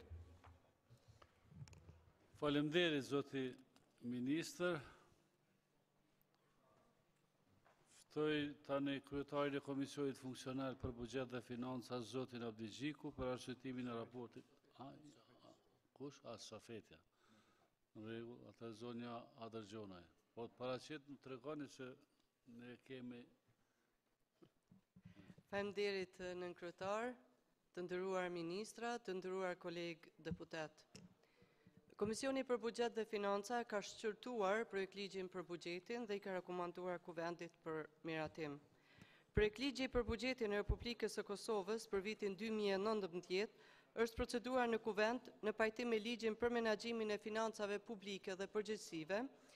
Projektligji përmban kornizën makrofiskale për vitin 2019-2021, që pasqyron të dhënat për rrjedhjet makroekonomike aktuale, për treguesit makroekonomik dhe trendin e të hyrave dhe shpenzimeve, si dhe ndikimet ekonomike në periudhën afatmesme. Përveç pjesës tekstuale, projektligji përmban edhe pjesën tabilare me të dhëna për të hyra dhe shpenzimet të përgjithshme, sipas burimeve dhe strukturës së tyre për vitin 2019 dhe parashikimet për 2 vitet e ardhshme. Ajo që duhet të vlerësuar në këtë draft buxhet është parashikimi për rritjen e të hyrave dhe shpenzimeve, duke u mbështetur në indikatorët e rritjes ekonomike. Në bazë të dhënave për vitin 2019, rritja ekonomike parashikohet të jetë 4.7%, ndërsa rritja nominale ekonomike 5.4%, ashtu siç e tha edhe ministri. Kjo rritje e projektuar pritet të mbështetet mbi të gjitha nga niveli i rritur i investimeve private, investimeve publike, konsumit, rritjes së remitencave dhe rritjes së eksporteve në vend, përmirësimi i kushteve kreditore si rezultat i rënies së interesave, vazhdimi i dërgesave nga diaspora, rritja e konsumit dhe investimeve private, rritja e investimeve publike nëpërmjet klauzulës së investimeve, rritja e importeve investuese dhe politikave fiskale më të mira. Të hyrat totale buxhetore do të jenë në vlerë prej 1 miliard 949 milion euro, burimet të cilave janë tatimet dhe taksat, gjë që paraqet një rritje prej 7.3% në raport me vitin 2018, ose në vlerë nominale prej 132 milion eurove sipas burimit të hyrave nga tatimet dhe të hyrave tjera direkte dhe indirekte. Për sa i përket të hyrave jo tatimore, ato pritet që parafërsisht të mbesin në nivelin e njëjtë për gjatë periudhës afatmesme, si ato të nivelit, po ashtu edhe ato të nivelit qendror, po ashtu edhe ato të nivelit lokal, dhe planifikohen të jenë 208 milion euro.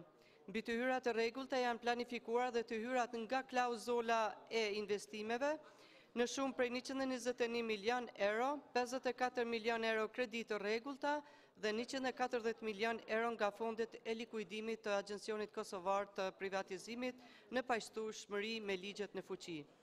Do të ketë rritje të theksuar dhe për financimin e projekteve kapitale me karakter publik, gjë që do të ndikojë direkt në rritjen e produktivitetit në sektorin privat. Rritje do të ketë në të gjitha kategoritë ekonomike, duke mbajtur një buxhet të balancuar midis shpenzimeve rrjedhëse dhe atyre kapitale. Rritje do të ketë edhe në nivelin lokal, financimi direkt përmes komunave dhe indirekt përmes ministrive. Shpenzimet buxhetore të planifikuara do të jenë 2 miliardë 365 milion euro, që paraqet një rritje prej 261 milion euro, apo shprehur në përqindje 12.5% më shumë se në vitin 2018.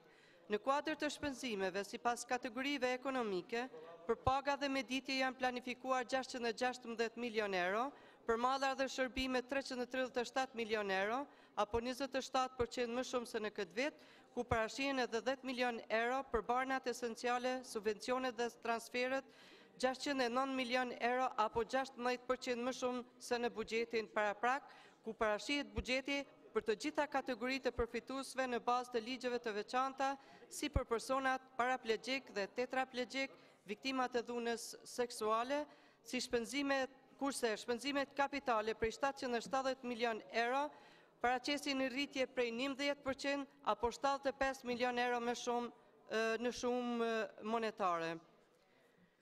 Në kuadër të këtyre shpenzimeve është planifikuar buxheti për financimin e projekteve të rëndësishme kapitale, siç janë fillimi i autostradës Kiev-Zahaç, financimi i shtesë për autostradën Prishtinë-Gjilan, vazhdimi i projektit të autostradës për Mitrovic, fillimi i rehabilitimit të tërësishëm të linjës hekurudhore Hani-Elezit-Fuç-Kosovë, ndërtimi i shkollave dhe laboratorëve të rinj, rehabilitimi dhe zgjerimi i infrastrukturës spitalore, infrastrukturës sportive, arsimore, rrjetit të ujit dhe të kanalizimit.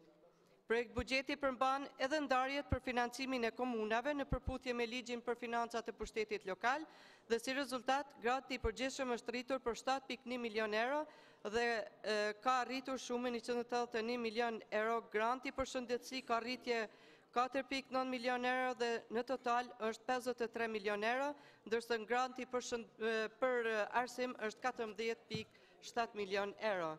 Sa i përket deficitit buxhetor, është brenda kornizës ligjore të përcaktuar me ligjin për menaxhimin e financave publike, po ashtu edhe bilanci bankar është brenda kornizave me 4.6% të brutoproduktit vendor, që është në përputhje me rekomandimet e Fondit Monetar Ndërkombëtar. Bazuar në këto të dhëna, Komisioni për Buxhet dhe Financa në mbledhjen e mbajtur me datën 21/10/2018 ka shqyrtuar në parim projekt ligjin mbi ndarjet buxhetore për buxhetin e Republikës së Kosovës për vitin 2019, ka vlerësuar se i njëjti i përmbush kriteret ligjore dhe ligjin për menaxhimin e financave publike dhe përgjegjësive dhe Komisioni për Buxhet i ka rekomanduar Kuvendit që ta votoj për buxhetin e Republikës së Kosovës për vitin 2019. Faleminderit. Faleminderit. Tani vazhdojmë me kryetarët e grupeve parlamentare. Në emër të grupit parlamentar të LDK-s, zoti Lomir Abdigjiku.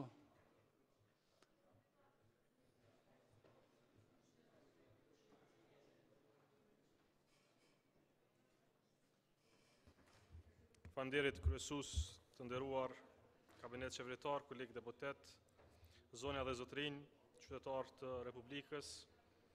Për lidhjen demokratike të Kosovës, buxheti para sa të jetë pasqyrë kontabël është mjet zhvillimi.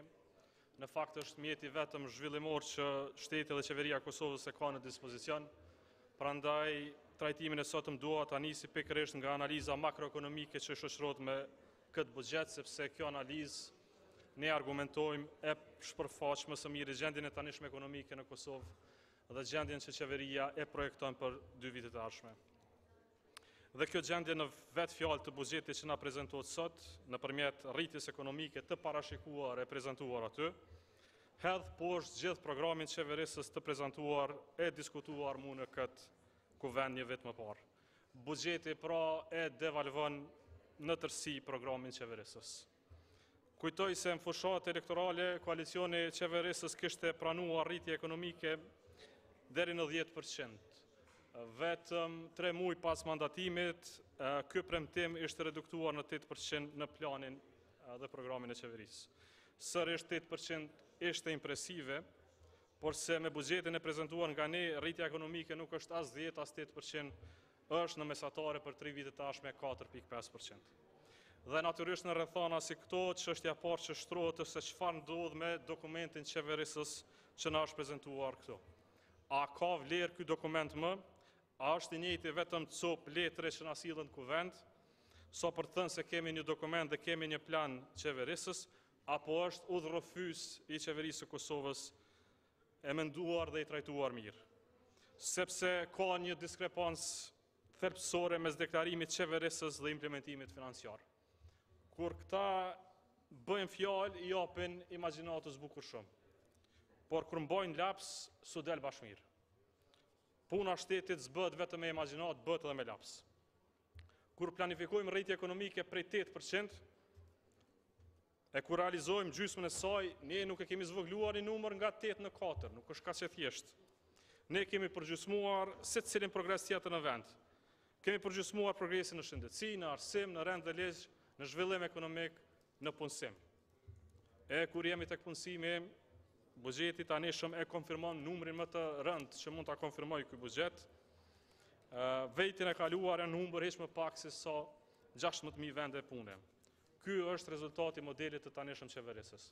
Për secilën ditë të kësaj qeverie, humben nga 44 vende pune në Kosovë.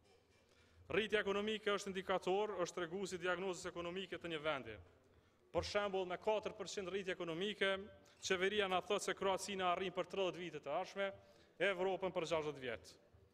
Me 8 e 10% rritje ekonomike, kjo rrugë bëhet shumë më e shkurtë. Rruga për afrimin me një vend rajonal bëhet për 10 vjet, e Evropës për më pak se 34.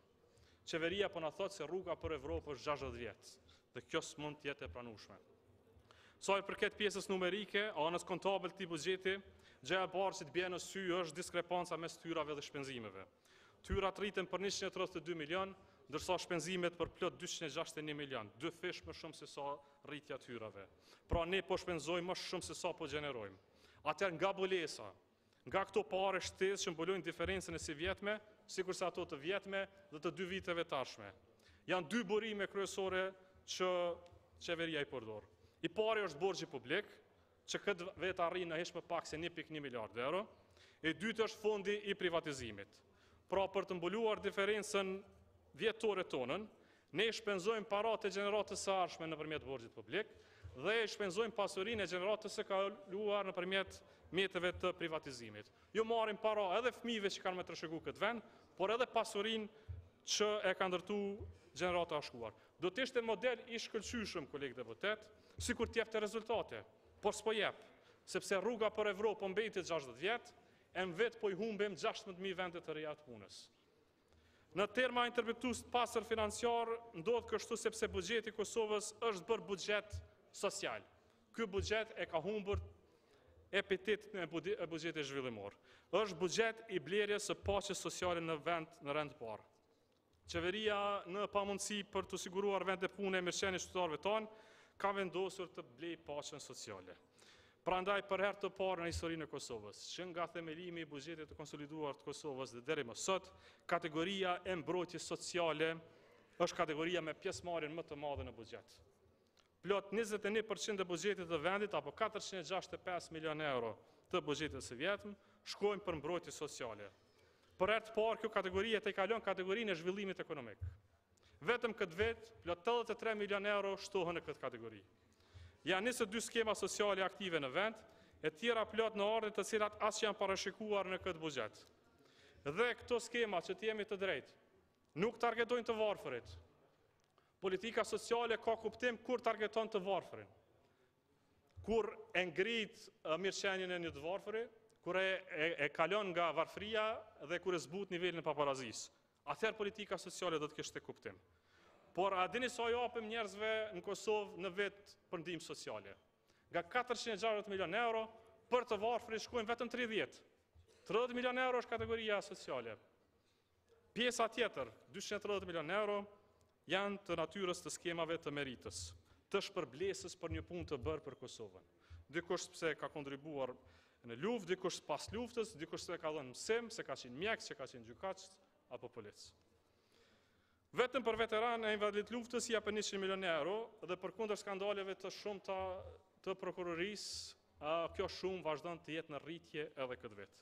Dhe tash ja mendoni do të për një moment transformimin shoqëror që do të bënim sikur këtu 430 milion euro që japim për merit, pra jo për të varfër. Ti përdornin le të themi në arsim dhe shëndetësi. A mendoni do të për pak Kosovën si do duke për 10 vite të ardhshme po të japim 5 miliard euro këto para në arsim dhe shëndetësi, edhe si do duke ky vend. Atëherë ku mbesin prioritetet thelbësore të qeverisë? Brengat e qytetarëve tanë, ato në arsim, shëndetësi, rend dhe ligj dhe më e rëndësishmja në zhvillim ekonomik e punësim.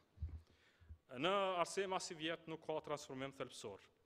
Ne do të vazhdojmë edhe këtë vit me trendin e njëjtë. Trendin e njëjtë ndërsa na jep rezultate të njëjta, na jep pisën. Këtë vit ne shtojmë fondet për arsim për 10%. Por mbani mend, buxheti rritet për 12%. Pra si proporcioni i buxhetit të gjithëmbashëm, arsimi merr më pak këtë vit. Dhe intervenimet në arsim janë sinqerisht të papërfillshme. Paramendoni për investime në teknologji informative në gjithë Kosovën, i japim 1 milion euro. për zhvillim të kurikulës 50.000 euro. 1 milion euro në teknologji, 50.000 në kurikull, Kosova si kom shpenzon më pak se një shkollë fillore kudo në Evropë. Në drejtësi, rend dhe ligj, fjalë që i mbajmë lartë shumë, që themi gjithandej se lufta kundër korrupsionit, ndërtimi gjyqësorit pa varur është prioritet, kur vjen te parja, i shtojmë vetëm 6%. Dhe sërish si proporcion i buxhetit të gjithëmbashëm, kategoria dhe sektori rendit dhe ligjit merr më pak këtë vit se sa vitin e kaluar. Dhe rritja këtij viti mbani mend vjen si rezultat i rritjes së pagave të qeverisë vitin e kaluar dhe proceseve zinxhirore që kanë ndodhur në rend dhe ligj. Në zhvillim ekonomik, ne ndajmë 446 milion euro, pjesa më e madhe këtyre mjeteve shkon në asfalt, e pjesa më e madhe e asfaltit është ndarë në bazë të kritereve partijake në Kosovë. Tashti edhe kjo kategori është rritur për 4%, pra mbani me mend skema sociale kemi rritur për 22%, por kategorinë e zhvillimit ekonomik, kategorinë që krijon vende të reja të punës për vetëm 4%. Rritja vetëm e rëndësishme si vjet ndodh në shëndetësi për 37 milion euro, por duhet thënë që as këtë vit qytetarët e Kosovës, as këtë vit nuk do të kenë fonde të sigurimit shëndetësor. Kosova vazhdon të ketë si proporcion të GDP-s kontributin më të vogël në shëndetësi në rajon. Shpenzojmë 2 fish më pak se Kroacia, se Serbia, Slovenia, Maqedonia. Në fund fare LDK-ja shpreh keqardhje për mosshtimin e fondeve për mbrojtje. Flasim për transformim të FSK-s në ushtri, për 3 vitet të ardhshme nuk ka rritje të buxhetit për ushtri. Nuk e di çfarë transformimi është ky, në qoftë se nuk kemi shtuar mjete financiare për të bërë një mend ushtri, për 3 vitet të ardhshme, jo vetëm për këtë vit. Prandaj, të nderuar kolegë deputet, marr për bazë gjithë argumentet e dhëna më lart, se buxheti si vjetmë është buxhet social e jo zhvillimor, që zgjeron borxhin publik e shpenzon asetet e Kosovës pa ndonjë efekt në punësim, që nuk bën transformimin në arsim shëndetësi, rend dhe ligj. Për gjitha këto arsye dhe më shumë, Lidhja Demokratike e Kosovës nuk e mbështet buxhetin në fjalë. Ju falenderit. Falenderit në emër të grupit parlamentar të PDK-s, zonja Adërgjona e pëmduhet.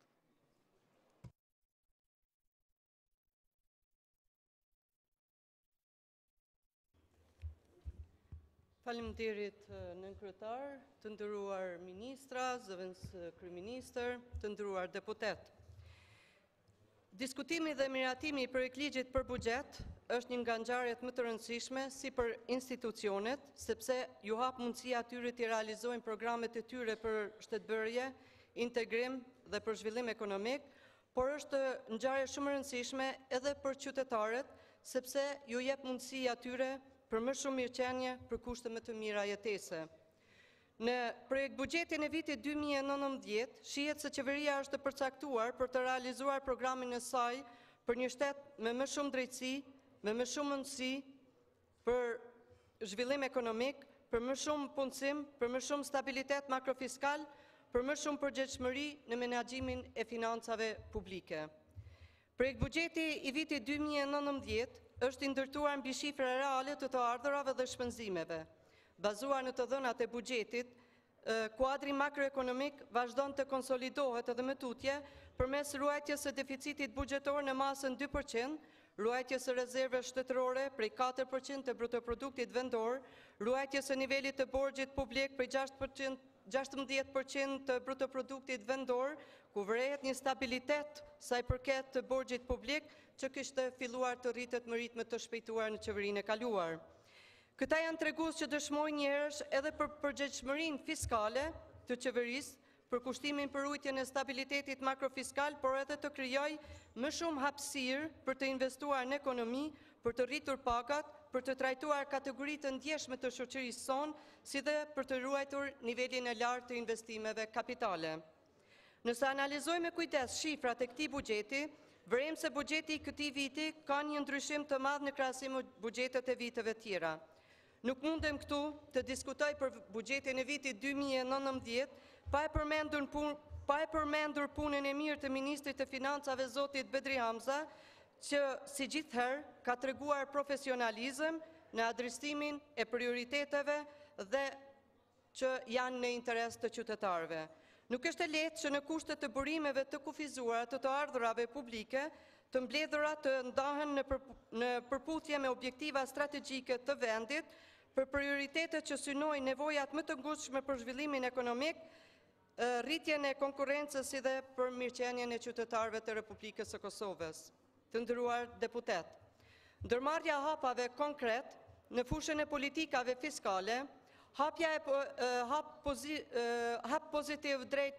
pozitiv drejt fiskalitetit, lufta kundër informalitetit si dhe veprimet konkrete në përmirësimin e mjedisit afarist, si aprovimi i vendimit për lirimin nga tatimi doganor për të gjithë prodhuesit për lëndën e parë, gjysmë produktet, lirimin nga tatimi doganor për vijat e prodhimit dhe pajisjeve informative, si dhe lirimin nga tatimi i akcizës në lëndën ndihmëse, e cila merr pjesë në procesin e prodhimit, ka krijuar mundësi për zhvillimin e sektorit privat, por ka dhënë edhe efektet në rritjen e të ardhurave buxhetore.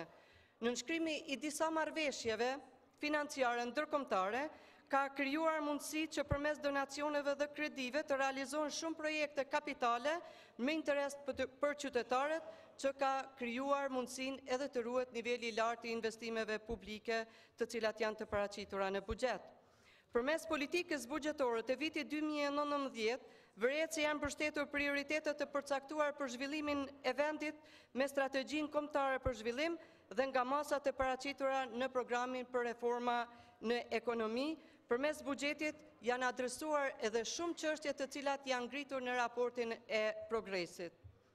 Në buxhet vëret se qeveria është përkushtuar në realizimin e objektivave të saj dhe ka përcaktuar 5 prioritete: mbrojtjen, rendin dhe ligjin, shëndetësinë, arsimin, mbrojtjen së mjedisit dhe konkurrëshmërinë, duke mos lënë anash as drejtime tjera të funksionimit të shtetit dhe zhvillimit të vendit, pasi që të gjitha institucionet e nivelit qendror, por edhe ato të nivelit lokal, kanë reflektuar me rritje përmes këtij buxheti. Të nderuar deputet, të hyrat e përgjithshme të buxhetit për vitin 2019 parashihen të arrijnë në 1 miliard 949 milion euro, çka do të thotë se janë 132 milion më shumë se në vitin 2018, që shprehur në përqindje janë 7% më shumë se në këtë vit, kurse struktura të hyrave si përqindje bruto produktit vendor është parashikuar të jetë 27.4%. Performanca mirë e të hyrave buxhetore për këtë vit dhe masa të përmirësimit të bërit biznes përmes ligjeve ka bërë që buxheti të jetë i rritur, por i bazuar në pratika të matura dhe në tregues real. Rritja të hyrave të përgjithshme vjen si kontribut nga tatimet indirekte me pjesëmarrje 76%, tatimet direkte me 14.8%, si dhe të hyrave jo tatimore me 10%. Të hyrat tatimore direkte dhe indirekte përbëjnë 24.3% të hyrave të përgjithshme, që marrin pjesë me 24.3% në përqindjen e bruto produktit vendor, kurse të hyrat jo tatimore dhe të hyrat vetanake marrin pjesë me 2.9% në përqindjen e bruto produktit vendor. Ndërkaq, në projekt buxhet vërehet se sa i përket të hyrave jo tatimore parashifet një rritje pak më ngadalshme si pasojë e arkëtimit të dobët të hyrave nga komunat. Komunat duhet të përmirësojnë performancën e tyre për të gjejnë mënyra për një performancë më të mirë sa i përket të hyrave komunale. Komunat sikur janë mësuar të marrin buxhetin e gatshëm nga grantet në nivelin qendror dhe nuk e marrin shumë mërzin për të shtuar inkasimin e të hyrave në komunë. Çdo ditë kërkojnë që të bëhet sa më shumë decentralizim i aktiviteteve të tyre, kurse pak punë bëjnë për të gjeneruar të hyrat e tyre të cilat janë të obliguar të gjenerojnë përmes ligjit. Ndërkaq totali i shpenzimeve të përgjithshme për vitin 2019 është vlerësuar të arrijë në 2 miliard 365 milion euro, ose rreth 123 milion euro më shumë se në vitin 2018, me një pjesëmarrje prej 14.4% më shumë në këtë vit, në vitin 2019 krahasuar me vitin që po lëm pas. Shpenzimet rrjedhëse janë rritur për 13.1% krahasuar me vitin 2018, kurse shpenzimet kapitale janë rritur për 11%. Buxheti për vitin 2019 e ruan trendin e lartë të investimeve kapitale, prej 33% si pjesëmarrje në shpenzimet e përgjithshme që janë 770 milion euro për investime kapitale. Nga shpenzimet e parapara për investime kapitale, në infrastrukturë rrugore janë planifikuar 35% të mjeteve ku do të vazhdohet ndërtimi i rrugëve me prioritet nacional si që janë ajo në drejtim të Mitrovicës, Drenasit, Skënderajt, në drejtim të Gjilanit, Pejës dhe rruga me interes nacional Deçan-Plav dhe do të ndërtohen edhe rrugë tjera për të përmirësuar infrastrukturën rrugore në komuna. Në përmirësimin e infrastrukturës në arsim, në shëndetësi, në ujësjellës dhe në përpunimin e ujrave të zeza në projekte të rëndësishme për kulturë, sport, shëndetësi, për përmirësimin e infrastrukturës në të gjitha komunat janë parapar mbi 60% të mjeteve të parapara për investime kapitale. Ne prej disa vitesh po përballim me largimin e kuadrave tona të cilat i ka financuar shteti, si që janë kuadrat në shëndetësi. Është dhimbshëm të largohet ruri profesionistëve në shëndetësi, por edhe në sektore tjerë, dhe krejt kjo ka ndodhur për shkak të politikave të këqija të cilat janë aplikuar në të kaluarën në sektorin e shëndetësisë. Është mirë që shëndetësia është vënë si prioritet i qeverisë dhe se ky prioritet ka reflektuar edhe në shifrat e buxhetit, ku vret se ka një rritje të buxhetit prej 18% në nivelin qendror, kurse granti komunal për shëndetësinë primare është rritur 10%. Rritja e buxhetit në 233.9 milion duhet vlerësuar në shëndetësi. Në kuadër të kësaj vlere shpenzimet kapitale janë rritur për 51% nga 24.8 milion sa ishin në vitin 2018 në 37.6 milion në vitin 2019, ndërsa ndarjet për barat esenciale janë rritur për 20.3% krahasuar me këtë vit që po lëm pas. Nuk mundem këtu pa përmend punën e mirë që është bërë në këtë sektor nga Ministri i Shëndetësisë për të adresuar shumë probleme me të cilat është përballur ky sektor. Inkurajoj ministrin që të vazhdojë dhe me tutje për të bërë këtë sektor për ta vënë në këtë sektor në sistem, sepse sado që të investohet aty, nëse nuk vihet sistemi, është vështirë të arrihet efikasiteti në sistemin shëndetësor. Ne si shoqëri duhet të jemi të kujdesshëm në vendimet populiste që shtojnë koston e kategorisë sociale. Këtu nuk duhet ta akuzojmë vetëm qeverinë, por të adresojmë edhe përgjegjësinë tek vetja jonë këtu në kuvend, kur miratojmë ligje të cilët kanë kosto dhe bëjnë pjesë në kategorinë.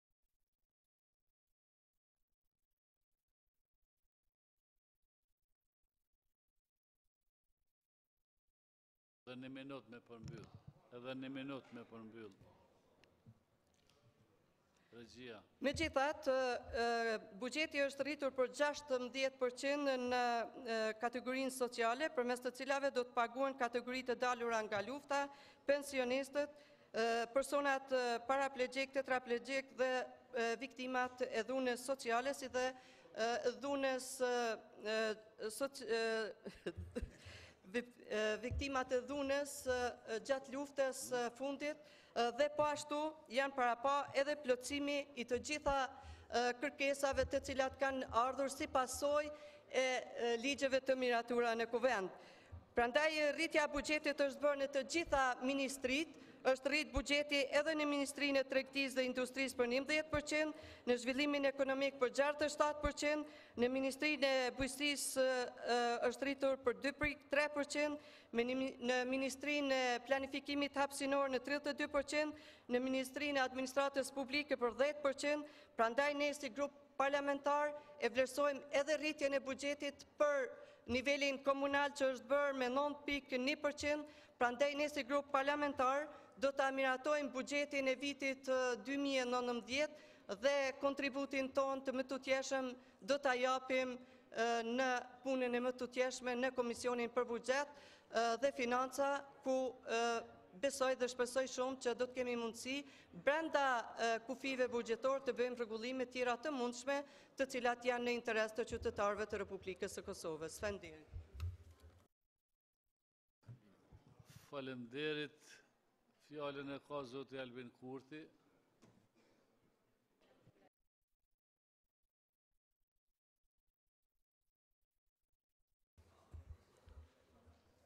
Të nderuar qytetarë të Republikës, deputet të kuvendit, ministrat të qeverisë, në Kosovë janë ndërruar qeverit, janë shtuar qeveritarët, janë rritur shpenzimet e harxhimet, por nuk kanë ndryshuar orientimi qeveritar.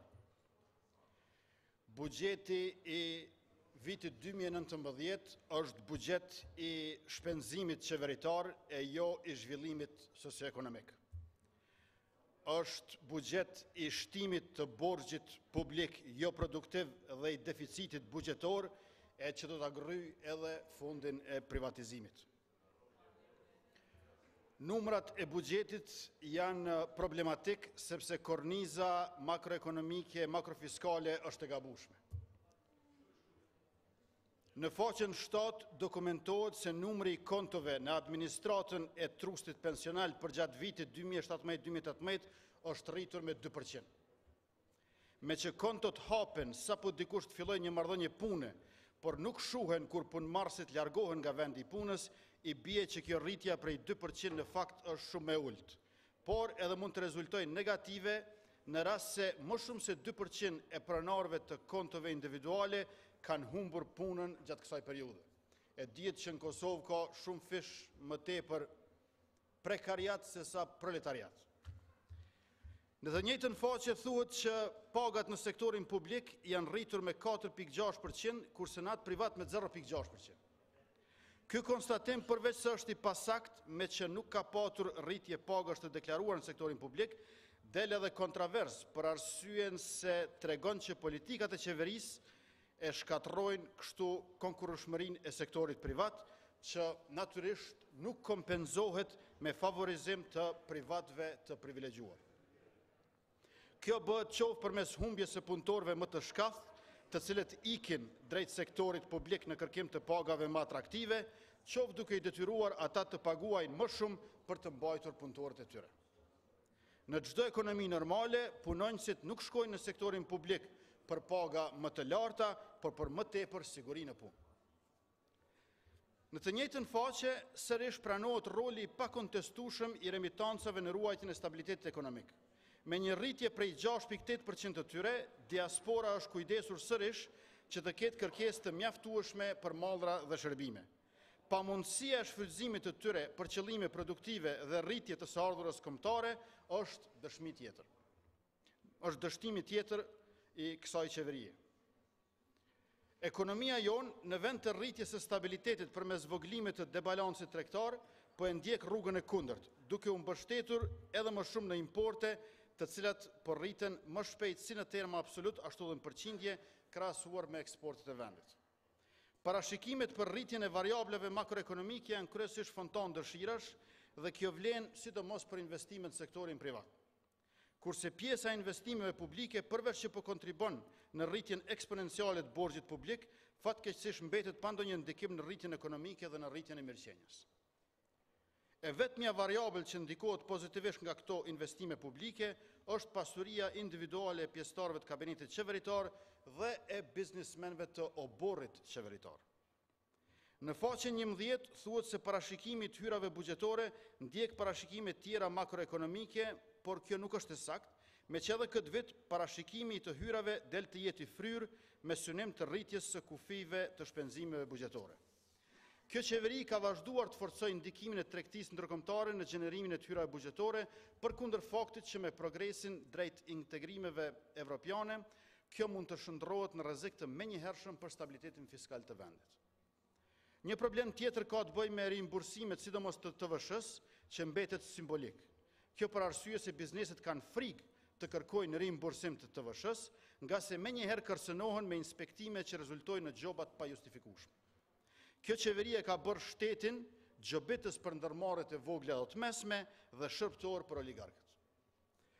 Për vitin 2019 dhe vitet në vijim kemi degradim të vazhdueshëm të kualitetit shpenzimeve buxhetore, duke e bartur fokusin nga projektet me rëndësi që gjenerojnë punësim apo nga bujqësia drejt nismave sociale që në fakt nuk janë edhe aq sociale, por më shumë partijake populiste. Subvencionet dhe transferet janë kategoria që po rritet më së shpejti. Kategoria e shpenzimeve për paga është e nënvlerësuar dhe nuk përfshin në tërësi implikimet që do dalin nga politikat e pamatura, por dhe nga vetë projektligji për pagat.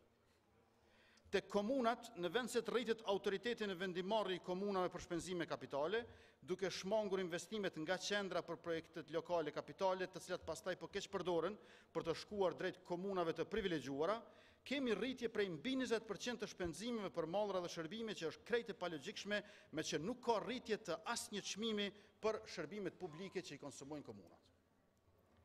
Deficiti i parapar me siguri se do të bëhet shumë problematik për arsye se në njërin anë parashikimi të hyrave del të jetë më optime se sa mundësit, e në anën tjetër saturimi apo ngopja e tregut primar me bono thesari dhe pamundësia e zhvillimit të tregut sekondar e bëjnë të pamundur financimin e mjaftueshëm brenda shtetit. Investime kapitale në Trepç as si vjet nuk ka dhe kjo sigurisht që i rrit apetitet e Serbisë për veriun e Kosovës dhe Mitrovicën e ndarë më dysh. Në qeverisje, dashuria e përkushtimi matën me buxhet. E pikërisht këto mungojnë tek qeveria aktuale. Kemi kryeministër i cili në dialogun me Serbin nuk merret. Ja ka lënë këtë presidentit. Me buxhetin po ashtu nuk merret. Nuk është këtu.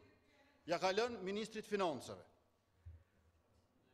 Thot që po merret me ushtrin që do ta bëj, por s'do të ketë buxhet shtesë as për FSK-n. Atëherë shtrohet pyetja, me çka merret ky kryeministër? Kuvendi ka diçka mbi 11 milion euro buxhet, kurse zyra e kryeministrit gati 18 milion e gjysmë. Çe me çka merret ky? Ne jemi republikë parlamentare e jo republikë kryeministrore, apo jo? Zyra e kryeministrit i ka 615 punësuar. Vetëm kabineti i kryeministrit i ka 75 punësuar. Ndërkaq në Ministrinë e Kulturës, Rinisë dhe Sportit për zhvillimin dhe për krahjen e rinisë, e cila është mbi 1/3 e popullsisë, janë vetëm 5 punësuar. Ose Ministria e Tregtisë dhe Industrisë e ka buxhetin sa gjysma e zyrës kryeministrit. Ose zyra e kryeministrit ka më shumë buxhet se i gjithë shërbimi korrektues i Kosovës, i cili i ka plot 1748 punësuar. Ose mbi 2 fishin e buxhetit për Agjencionin Kosovar të Inteligjencës. Ne themi si jemi vend shumë i rrezikuar, mirë po zyra e kryeministrit ka më shumë se 2 fishin e buxhetit për AKI. Ose për 30% ka më shumë zyra e kryeministrit se sa Këshilli Prokurorial i Kosovës, e thuhet që po e luftojmë korrupsionin, ose janë 75 punësuar në kabinetin e kryeministrit e vetëm 70 të prokurorët special, ndërkaq te avokati i popullit është aty 78. Ministria e Zhvillimit Ekonomik, së bashku me Ministrinë e Zhvillimit Rajonal dhe me Ministrinë e Inovacionit dhe të Ndërmarrësisë, nuk përbëjnë as gjysmën e të punësuarve në zyrën e kryeministrit. Kjo tregon pra se kemi të bëjmë me gryerje të buxhetit nga qeveria, e cila e ka bërë shtetin e Kosovës në një byro për punësim, po që nuk të punëson jashtë byros për punësim, po të punëson vetëm në byron për punësim. Pra është një byro për punësim që të punëson në byron për punësim që nuk ekziston jashtë byros për punësim. Ja çfarë i ka bërë kjo qeveria e Kosovës me këtë kryeministër shtetit Kosovës. Kjo është pra arsyeja dhe këto janë disa prej argumenteve pse ne nuk do ta mbështesim buxhetin e propozuar për vitin 2019 dhe besojmë që një orë e më parë që largohet kjo qeveri nga detyra, aq më mirë do të bëhet për popullin e Kosovës. Ndërkaq për fushat e veçanta të këtij propozim buxheti për vitin e ardhshëm do të flasin deputetët e grupit parlamentar të Lëvizjes Vendosje. Faleminderit. Faleminderit zoti Kurti, fjalën e ka PSD-ja cili keni, ti zoti Sejdio. Faleminderit shumë kryesues. Të nderuar deputet, i nderuar ministri i financave, të nderuar media, qytetarë të Republikës Kosovës. Dokumenti si dokument, këtu po e citoj një koleg, është i përgatitur mirë. Pra në aspektin teknik e formal është mirë i përgatitur, informacioni është i bollshëm. Por ja që informacioni që prezantohet në këtë buxhet është informacion i cili është deja vu. E 18 viteve të fundit, vetë se numrat ndrojnë, mendësia është e njëjtë. Pra numrat ndryshojnë në varësisht prej nevojave të qeverive dhe orientimeve sa i përket partisë, por jo të mendësisë, ideologjisë dhe këndvështrimit se si duhet zhvillohet ekonomia një vendi. Unë jam plotësisht i vetëdijshëm, sikurse edhe shumë prej jush, që buxheti i një shteti duhet përcjell një lloj mendimi strategjik mbi ekonominë. Pra duhet ekzistojë një mendim, një dokument, një vlerësim, apo themi një planifikim strategjik. Prej atij plani apo mendimi strategjik vjen një kornizë afatmesme, e prej asaj kornize afatmesme vjen një buxhet. Pra planifikimi pak më i gjatë, një dokument i cili e mendon se cilat politika themi për 3 vite të ardhshme do trajtohen, renditjen e tyre, e më pastaj buxheti si financim i politikës. Por për 18 vite kemi pa konstruktin e njëjtë buxhetor. Ajo çka është brengosse është që ekonomia reduktohet në infrastrukturë dhe ajo infrastrukturë reduktohet në asfalt, ndërsa punësimi, krijimi vlerës shtuar, lufta apo beteja kundër një deficiti tregtar të jashtëzakonshëm e që na përcjell tash 10 vite, nuk shihet që trajtohet me ndonjë instrument politik, ndonjë intervenim politik të paraqitur në buxhet. Buxheti thjesht është një vazhdimsi e mendimit, konstruktit ekonomik, financiar të 18 viteve të fundit. Dhe në këtë konstrukt ekonomik, financiar, që na i prezentoni tash 18 vite, apo thënë më mirë tash 10 vite, kështu më sakt, sa i përket llojit të buxhetit, rezultatet janë të qarta. Numri njerëzve të punësuar në Republikën e Kosovës, sipas vjetarit statistikor, është dikon 360.000. 360.000 qytetarë të Republikës Kosovës janë të punësuar. Prej 1.8 milion qytetarëve, normalisht po i heqim moshën e atyre që nuk janë të aftë për punë, por në demografinë, pra në strukturën e popullatës që e ka kjo Republikë e Kosovës, 360.000 të punësuar është një numër jashtëzakonisht i vogël. Në po të njëjtin vjetar statistikor, na shpërfaqet edhe deficiti tregtar. Unë e kisha raportin e Ministrisë Tregtisë Industrisë në Komision për Zhvillim Ekonomik, dhe aty e pash që vetëm në 9 mujorin e parë, 2.6 miliard euro i kemi importet. Për me spjegu krejt thjesht, 2.6 miliard euro të parave tona për 9 muj kanë dalë për kësaj ekonomie. Janë jashtë procesit të qarkullimit makroekonomik të Republikës së Kosovës.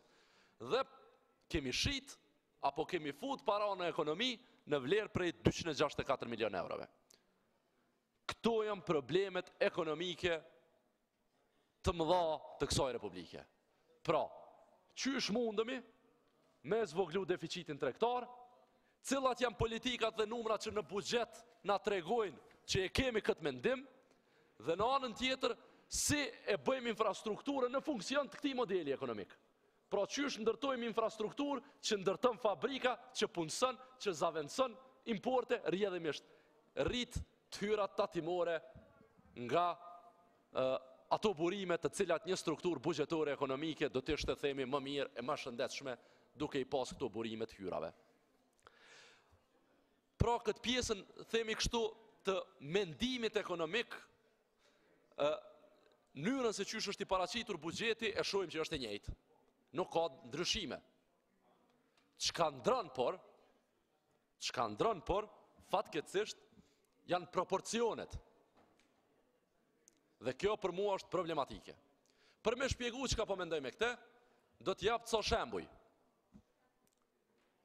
Ministri e prezantoi buxhetin, thash në mënyrë të saktë, normalisht formalisht, proceduralisht në rregull, me numra të cilët po supozojnë janë orientime të plot ministrave të një koalicioni qeverisës jashtëzakonisht madh dhe një kryeministri i cili duhet me akomodu krejt këto kërkesa nevoja apo pazare parazgjedhore. Këto e kam qartë. Dhe një ministër këtë e bën, Zoti Hamza e bën mirë. I akomodon këto kërkesa. 465 milion euro, apo më sakt, 465 milion euro, mos tina në detaje, apo mbi 20% e buxhetit të Republikës Kosovës shkon vetëm për një ministri. Ministrinë e punës dhe mirëqenies sociale. Por kjo ministri e ka një, shkrojnë këtë akronim tepër, ato të punës, sepse në fakt mirët vetëm me mirëqenie sociale. Por nuk mirët as me mirëqenie sociale. Sepse mirëqenia sociale presupozon që politikat për cilat po investohen, i nxjerrin këta njerëz nga gjendja e rëndë dhe rrjedhimisht bën pjesë aktive, por kjo nuk është politika që ju e keni prezantuar, as në buxhet as në mendim. Është thjesht mirëmbajtje e një strukture jashtëzakonisht madhe të njerëzve që marrin para të buxhetit për të akomodu ku e diu në çfarë interesi partikular partijak. Kjo i bie mbi 20% e buxhetit, apo më mirë me thonë 456 milion euro të këtij buxheti janë subvencione dhe transfere. Paramenojeni ministër nëse implementojmë një reformë të madhe pensionale, një skemë pensionale në cilën kombinohet një skemë solidare me këtë të vetë financimit dhe unë ju garantoj me kësaj lloj skeme i kursejmë 100 milion euro. E paramenoni nëse këto 100 milion euro, ministër, në këtë planifikim buxhetor, ja dërgoni atij ministrit arsimit. Dhe ati ministrit arsimi një kryeministër i vëmendshëm i thotë ndëgjoj, shkojmë në digitalizim të arsimit. Pra me 100 milion euro kjo edhe mund të bëhet, por na kemi vendosur kështu. Kemi thonë për 7% popullatës, 20% shpenzimeve. Sepse kështu i bie këto numra këtu që i keni prezantuar, 456 milion euro subvencione dhe transfere. Ndërsa, po themi, për Ministrinë e Arsimit, 70 milion euro, apo pak a shumë 3,2% e buxhetit, për 30% popullatës. 30% e këtij vendi është në arsim, në qerdhe, në shkolla fillore, në shkollat mesme, në universitete. Dhe për këta, i kemi nda 3% buxhetit. Në anën tjetër, themi që i kemi rininë e cila është vlera jonë kryesore në këtë botën e, si me thonë, të globalizuar, si që po i thoni ju.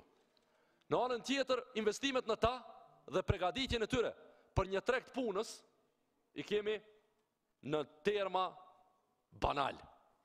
Sepse nuk kam term tjetër për me spjegu këte. Dhe në fund fare, në ligjet që përna vi në vitin 2019, këtë farë 21% në shpenzimeve për Ministrinë e Mirëqenies Sociale këto të punës, ju lutëm heqeni për akronimit. Nuk ka lidhje kjo me punësim, as me punë. Kjo ka lidhje me mos punë dhe as më keq ka të bëj me krijimin e një përshtypje që politikat sociale janë këto që i keni prezantuar ju. Nuk janë këto politika sociale. Këto nuk janë as mendim që ndërlidhet me mendim të ndërtimit të një rjeti për, si me thonë, shtet social deri dikun. Këto thjesht janë financim i koncepteve fatkeqësisht jashtëzakonisht problematike, po për cilat çdo ditë më shumë po do diskutojmë këto besoj në kuvend. Pra ky buxhet, sipas Partisë Socialdemokrate, është një buxhet i cili vazhdon atë avazin e vjetër të trajtimit dhe akomodimit të nevojave të qeverive. Dhe normalisht ka shumë vend edhe për sugjerim, edhe për kritik. Por gjithsesi si konstrukt është i njëjti që e kemi pa 18 vite. Pa marrë parasysh kush ka qenë në pushtet. Dhe në fund fare, mundemi me konstatu edhe shkencëtarisht që me kësi lloj buxheti, ekonomia përfundon këtu që është sot. Sepse që 18 vjet po e provojmë të njëjtin recetë. Dhe për 18 vjet, vetëm 350.000 njerëz na kanë në punë. Skem sociale, skem shëndetësore, nuk kemi deficiti tregtar 10 Ky është përfundimi i këtyre instrumenteve që na i prezantoni tash 18 vite. Ju faleminderit. Faleminderit. Në emër të grupit parlamentar AK zoti Kuqi ka fjalën. Faleminderit kryesues. Sot para nesh, para deputetëve të Kuvendit të Kosovës, qeveria ka sjell për miratim projekt ligjin për buxhetin e Republikës së Kosovës për vitin 2019.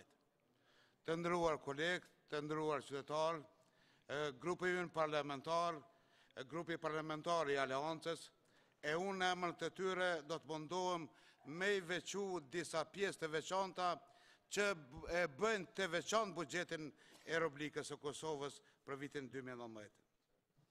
Buxheti total për vitin 2019 është 2.4 miliard euro, ose më saktë 2 miliard e 365 milion euro. Buxheti i cili krahasu me vitin 2017 është për 36% më i lartë, ose e kthyer në vlerë monetare 600 milion euro më i lartë. Kjo as që ka ndodhur, as që ka me ndodhur ndonjëherë për një periudhë kaq të shkurt të kemi një rritje kaq të madhe të buxhetit në tërësi. Buxheti 2019 është më i lartë edhe se buxheti i vitit 2018 për 12%, ose 161 milion euro si vlerë monetare. Të hyrat e planifikuara rritën krahasu me vitin 2017 për 16%. Pra kemi të hyra shtetënore të planifikume që të rritën krahasu me vitin 2017 për 16%. Dhe krahasu me vitin 2018 7.3%. Pra një rritje solide e të hyrave buxhetore si rallë më parë. Sa i përket shpenzimeve, për investime kapitale janë para pa 707 milion euro. Pra edhe njëherë, investime kapitale janë para pa 707 milion euro. Krahasu me vitin 2017, 65% më të rritëra. Pra kemi investime kapitale, krahasu me vitin 2017, 65% më shumë. Mallat dhe shërbimet janë të rritura 49% krahasu me vitin paraprak. Dhe subvencionet dhe transferet pashtu ka një rritje 20%. Ndarjet buxhetore në për sektorët e caktuara, apo ministri më duhet me theksu ende prin infrastruktura, apo buxheti që ndahet Ministrisë e Infrastrukturës, e cila merr pjesë në 48% të investimet kapitale. Pastaj Ministria e Planifikimit Hapësinor, që është njërisi, merr pjesë me 11% të investimet kapitale, ose krahasu me vitin 2018 për 34%. Po ashtu e veçantë, edhe si sektor në rritje, mjaft e konsiderueshme është edhe buxheti ndarë për shëndetësi. Në total për shëndetësi është para pa buxhet në vlerë prej 225 milion euro, ose 16% më shumë se vitin 2018. Disa parafolës të mi më kujtohet gjatë debatet që kemi pas për buxhetin 2018, kanë bo vretje të mëdha pse buxheti për shëndetësi nuk rritet. Ajo është e rritur këtë vit, edhe ato për 16%. Në prezentimet e tyne, spaku nuk e përmenën si element pozitiv, sepse kërkesa ka qenë e tyre. Po ashtu, më duhet me theksu, asnjëri nuk e përmeni prej parafolësve, spaku prej opozitës, si diçka të mirë që ka buxhetin në tërësi është 36% më i madh se vitin 2017, ose në qoftë se nuk i pëlqen përqindja me thonë që janë 600 milion euro më shumë. Kjo nuk ka ndodhur në asnjë periudhë të këtij shteti. E as në gjatë atij viti kur kemi shpallë pavarësinë, pra ku ka kalu buxheti prej unmikut në shtet pavarur. Po ashtu, është interesant me theksu, sepse ka rritje në disa agencione që kanë bëjnë me punësimin, si agencioni punësimit, edhe disa institucione që kanë të sigurojnë funksionimin e tregut. Këto i theksum sepse, si pas analizës makrofinanciare, ose dokument shtes, që të falenderoj minister se është hera parë si minister që dikush në afron një analizë të tillë financiare, edhe si pas kësaj analize, del se, edhe si pas ajo është e zyrtare, e zyrtarizum, se punësimi si pas administratës tatimore, ose numërit të punësumeve, atyne që paguajnë tatim që janë punësum, janë 18.700 të punësum që paguajnë tatim që janë ma shumë, se vitin para prak. Pra kemi zyrtarisht të zyrtarizume, të konfirmume, që janë 18.700 të punësum ma shumë, të cilët paguajnë tatim.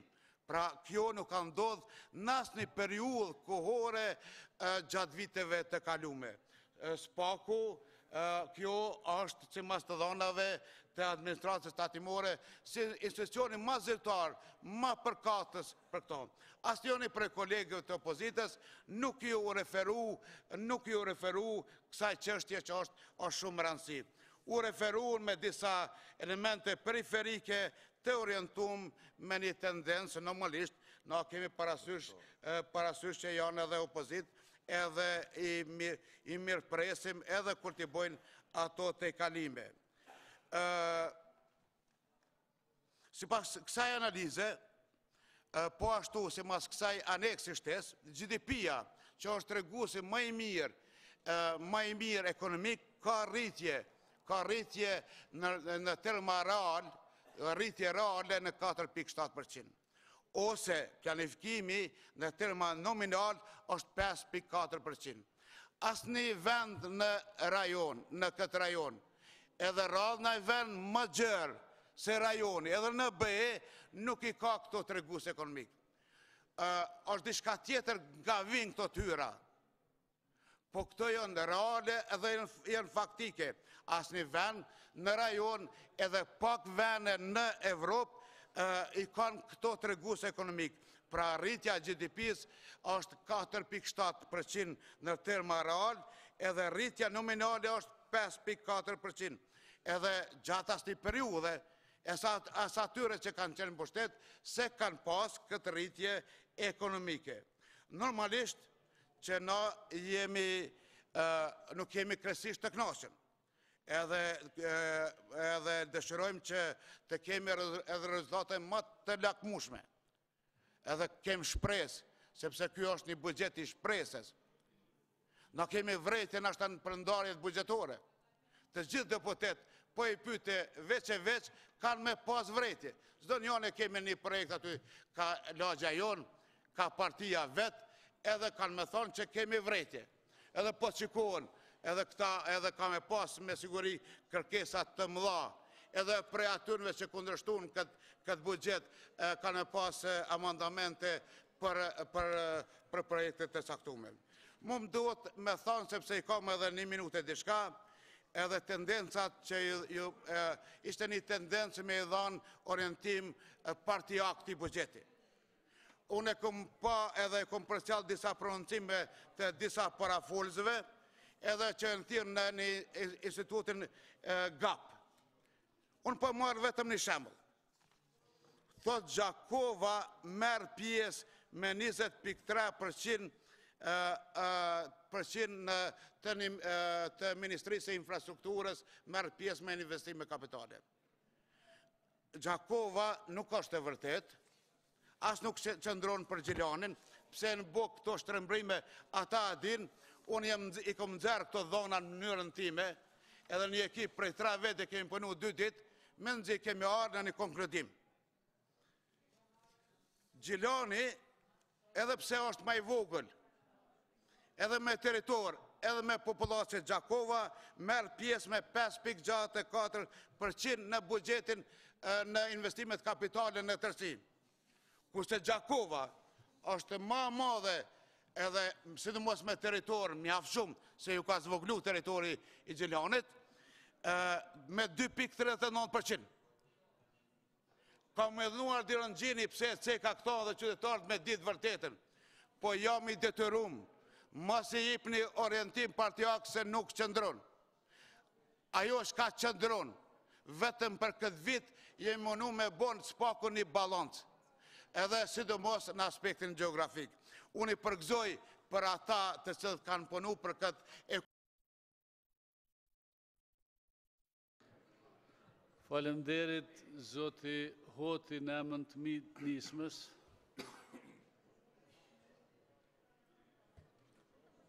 Faleminderit i nderuar kryesues, të nderuar ministra, të nderuar kolegë deputet.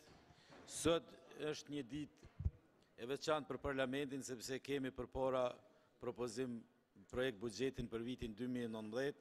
Du të falenderoj ministrin për prezantimin që e bëri dhe du të falenderoj qeverinë për një punë të madhe që ka bërë në hartimin e këtij dokumenti të rëndësishëm për vendin dhe nga kjo që kemi përpara si dokument dhe nga prezantimi i ministrit e pam që për herë të parë kemi një buxhet me një rritje të tillë që sigurisht do të ndikojnë në të ardhmen dhe në zhvillimin e gjithanshëm shumë dimensional të qytetarëve dhe të ekonomisë së vendit. Parametrat dhe struktura e buxhetit është e hartuar mjaft mirë mbrana ligjeve aktuale, e cila paraqet qëndrueshmëri, realizim të buxhetit dhe e cila garanton një qëndrueshmëri fiskale, do të thoja kështu. Edhe këtu po shihet qartë se prioritetet e cilat janë paraqitur nga qeveria, siç është Ministria e Shëndetësisë, Ministria e Arsimit dhe sistemi i drejtësisë janë rritje buxhetore të cilat ka nevojë qytetarë dhe do të ndihmojnë në fushat të cilat i përmenda. Unë do të veçoj disa sepse kolegët më dhanë mjaft statistika të cilat nuk dua t'i përsëris, po dua të them se nga disa kolegë opozitarë të cilët u ngritën disa çështje rreth Ministrisë së Punës dhe Mirëqenies Sociale, si nuk ju ra në sy rritja që është mbi 80% për herë të parë krahasuar me vitin 2018 në Agjencinë e Punësimit. Dhe kjo do të ndikon pozitivisht në avancimin e atyre nevojave që kanë, sidomos të rinjtë, në avancimin e tyre për përgatitjen e tyre profesionale në fushat e ndryshme të punësimit. Pra është një intervenim apo një rritje buxhetore nga qeveria që duhet përshëndetur, ose ngritja në Inspektoratin e Punës, që ka të bëjë direkt me ngritje 50% të pagës së inspektorëve dhe numrit të tyre, dhe se ne po shohmi çfarë probleme po kemi në vazhdimsi në zbatimin e ligjit punës dhe mendojmë që kjo do të ndikojë shumë edhe në luftën e informalitetit. Unë mendoj se duhet veçuar dhe përmendur edhe rritjen e granteve për komuna, edhe pse duhet kritikuar komunat për mos realizimin e tyre ose dështim në realizimin e tyre komunale. Është me rëndësi që për herë të parë kryeqytetit i bëhet një ngritje e granteve mbi 10 milion dhe kjo duhet të përshëndetur. Ne po ashtu në investimet kapitale shkurtazi do të thoja që duhet vlerësuar investimet që janë në Ministrinë e Planifikimit Hapësinor, sepse aty shkojnë direkt në shërbime për qytetarët, në mbrojtjen e ambientit, në trajtimin e ujrave të zeza, në ngritjen e kapacitetit të ujrave të pijes e tjera, të cilat për herë të parë po shihet që qeveria po ndryshon prioritetet të cilat do të shkojnë direkt për qytetarët në shërbimet e tyre publike dhe do të ndikojnë edhe në zhvillimin dhe në ngritjen e punësimit dhe të hapje vendeve të reja të punësimit dhe në ngritjen e zhvillimit ekonomik. Ajo çka duhet njëherë të them, ne dëgjuam këtu ndoshta edhe fjalimet e përsëritura nga opozita, duke aluduar në humbjet e vendeve të punës, gjë që bën ndesh me statistikat, nuk është ashtu reale, dhe duke kritikuar skemat sociale. Këtu e shoh një hipokrizi të nderuar kolegë.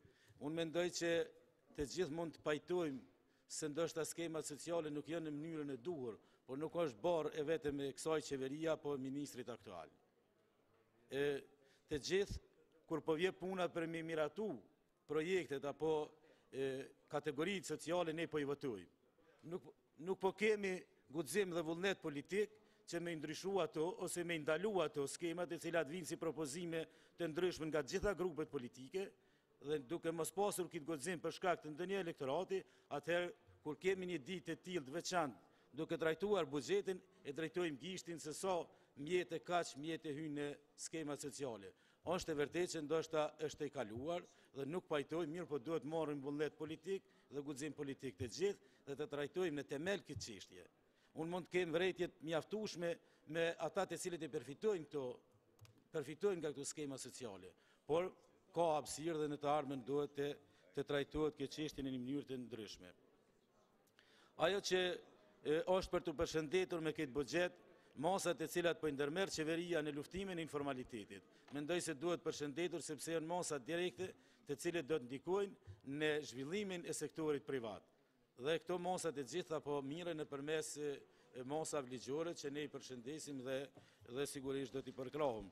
Edhe një herë po them se rritja buxhetore e cila ka ndodhur në të gjitha organizatat buxhetore.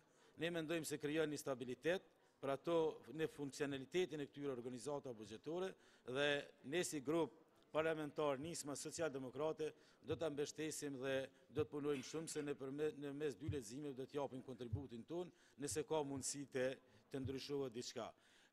Po, ne mendojmë që ende jemi në deficitet e papërshtatshme në raportet import-eksport, kërkojmë ende masa shtesë në sektorin e bujqësisë, dhe kjo nuk jemi atje ku dëshirojmë, por të gjitha këto do të trajtohen dhe do të zhvillohen gradualisht.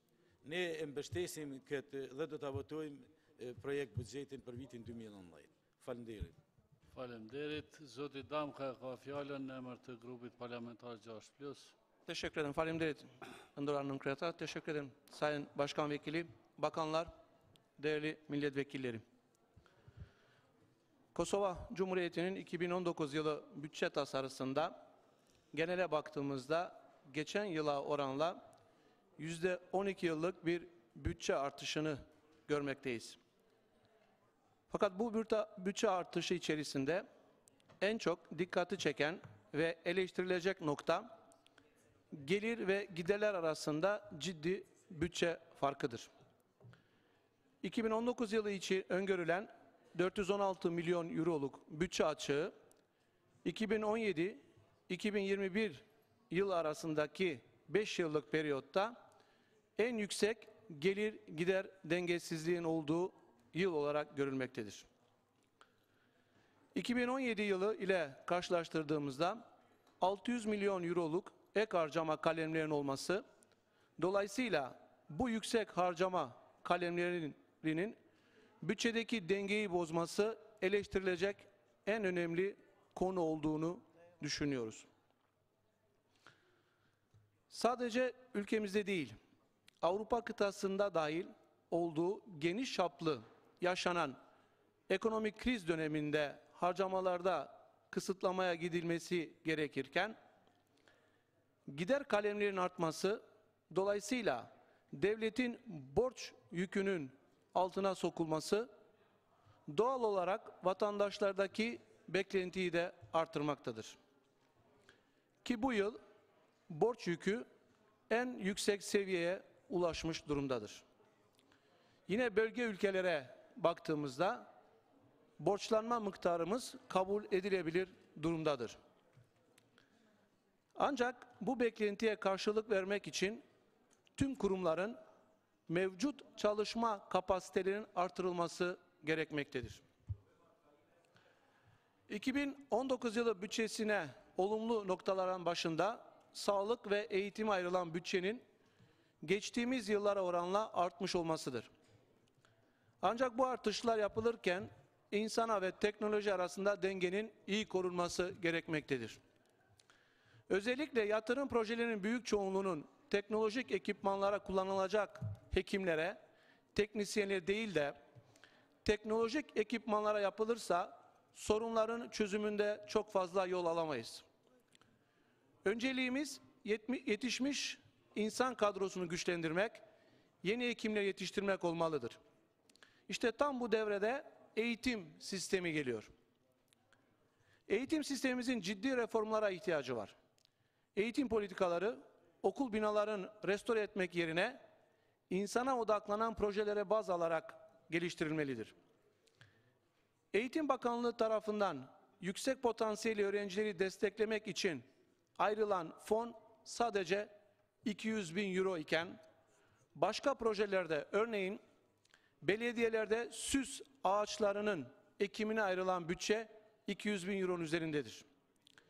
Ağaçlara verdiğimiz önemi insan yetiştirmeye vermezsek ülkemizin parlak geleceğinden söz etmemiz mümkün olmayacaktır. Bugün okullarımızda araç, gereç, laboratuvar eksiklikleri vardır. Sadece bina ve boş sınıflar ile eğitim geleceğimizi inşa edemeyiz. Bütçeye baktığımızda her yıl dile getirdiğimiz ve biz toplulukları yakından ilgilendiren ve devamlı takip ettiğimiz Kosova'da yaşayan topluluklara yönelik çalışmalar yürütmekle görevli Geri Dönüşüm Bakanlığı her yıl hatırı sayılır bir bütçeyi yönetmektedir. Ancak son yıllarda olduğu gibi bu yılda öngörülen bütçe içerisinde planlanan harcama kalemlerinin çoğu Sırp topluluğuna yöneliktir. Son yıllarda Sırp toplumu dışında Kosova'da yaşayan Türk, Boşnak, Rayet toplulukları ne yazık ki bu bakanlığın projelerinden faydalanmamaktadır. Bu yılda gördüğümüz üzere aynı durum 2019 yılı bütçesi içinde devam etmek istenmektedir. Talebimizle ilgili bakanlığa ayrılan bütçe içerisinde Sırp olmayan topluluklara yönelik konkret projeler içerecek kodun açılması ve bütçe ayrılmasıdır. Bir diğer toplulukları ilgilendiren Başbakanlık Ofisi'nde toplulukla ayrılan 1,7 milyon bütçeden bütün topluluklara almış olduğu payın akıbeti ortadadır. 2018 yılında 1,7 milyon topluluklara ayrılan bütçeden sadece 200 bin euroyu kullanılabilmiş durumdadır. Ki bununla ilgili Başbakan'a yılbaşında her topluluğa ne kadar pay ayrılması gerektiğini yazılı bir şekilde ilettik ama maalesef bu pratikte gerçekleşmedi. Bu yılda bu bütçenin her topluluğa şimdiden bütçe ayrılması gerektiği şarttır.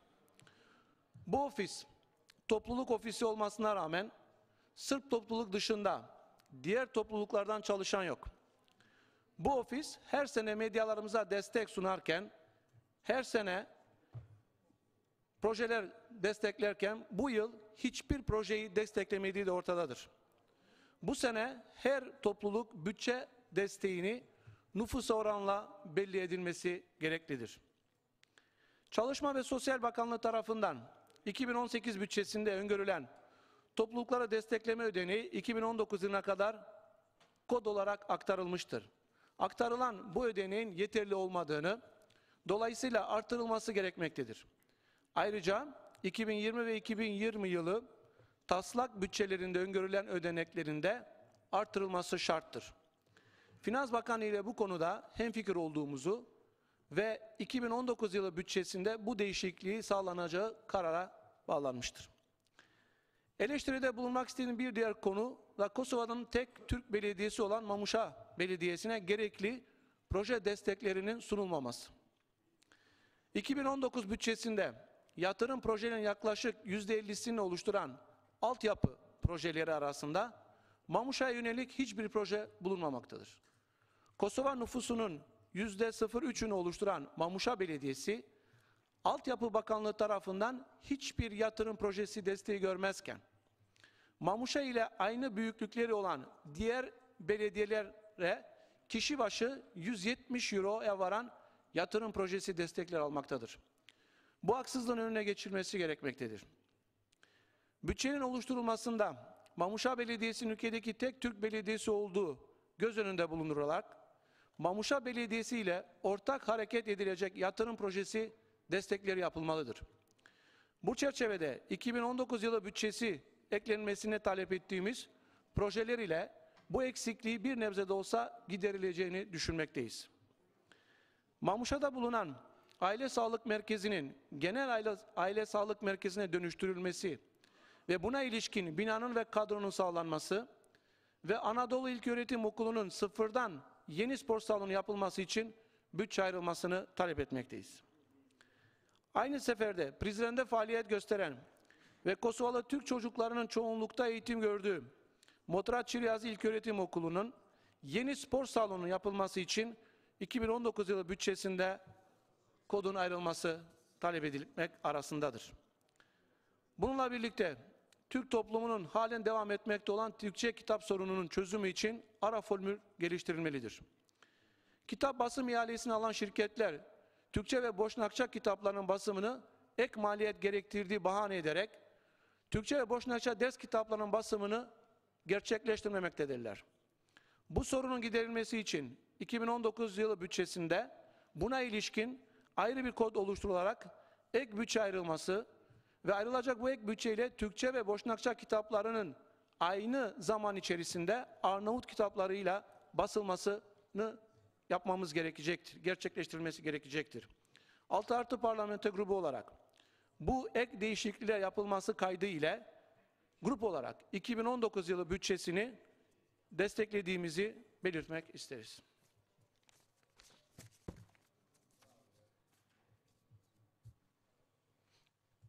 Faleminderit, fjalën e ka Ministri Hamzaj. Zoti Ministër, keni fjalën.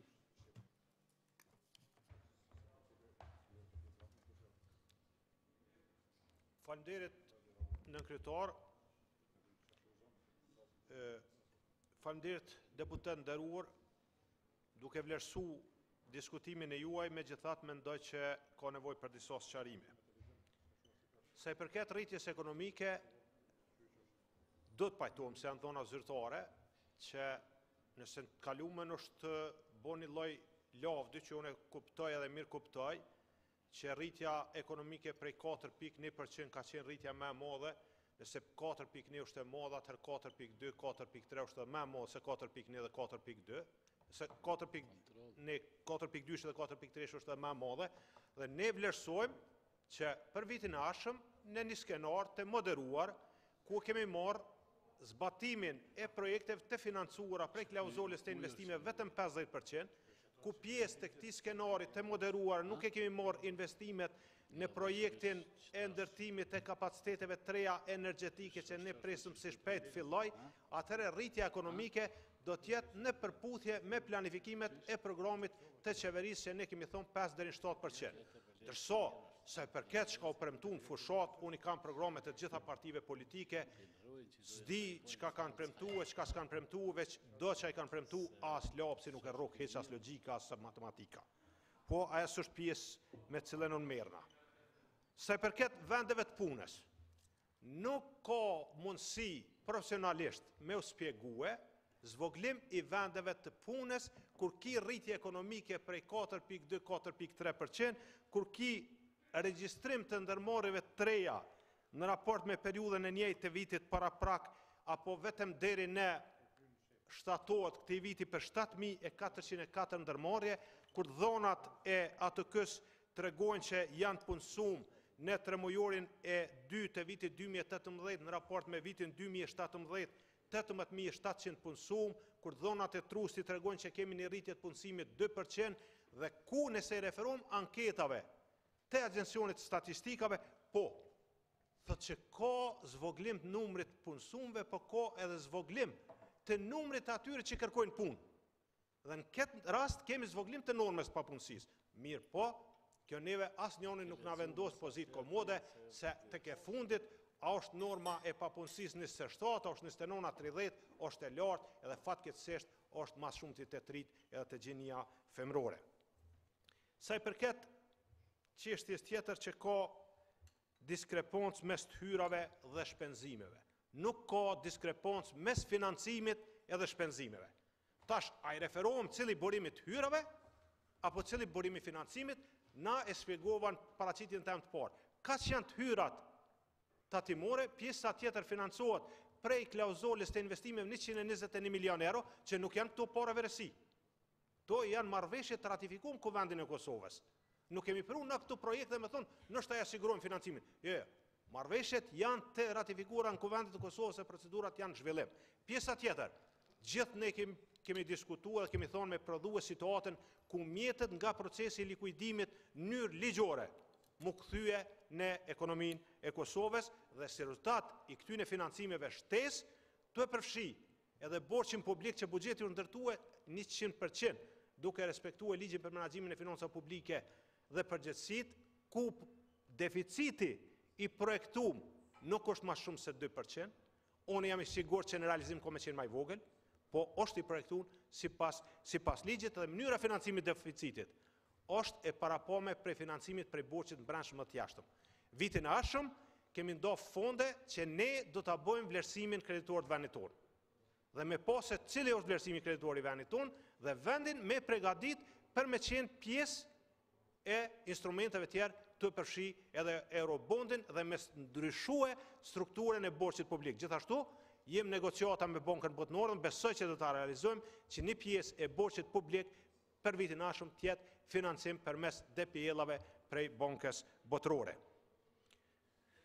Buxhet social. Këtu kemi një dallim. Se kur po vin ligjet për populizma, shumica e deputetëve po rrohen gjyks bili po bojnë gorë, cili po flet ma shumë e ma mirë për qatë kategori, e cili më jodho ma shumë. Ja, nëse dojna me rujt atë prioritetin, që është stabiliteti makrofiskal, atëhere kuvendin ndërum, deputet ndërum, kujdes me ligjet edhe me iniciativat ligjore, cilat kanë kostot lartë edhe nuk i targetojnë grupet për minëzirë prej varfris. Ndërso, kësaj radhe, me buxhet jenë targetu grupet cilat jo përmison gjendjen. Nuk ka deputet. Edhe nuk du me morë merita dikush ose dikush me humbë. Po, pensionet bazike, pensionet e pleqërisë, pse në rrit 20%, po më vje keq që s'ku mujtë ma shumë, se për 20% as në rezervë se kam.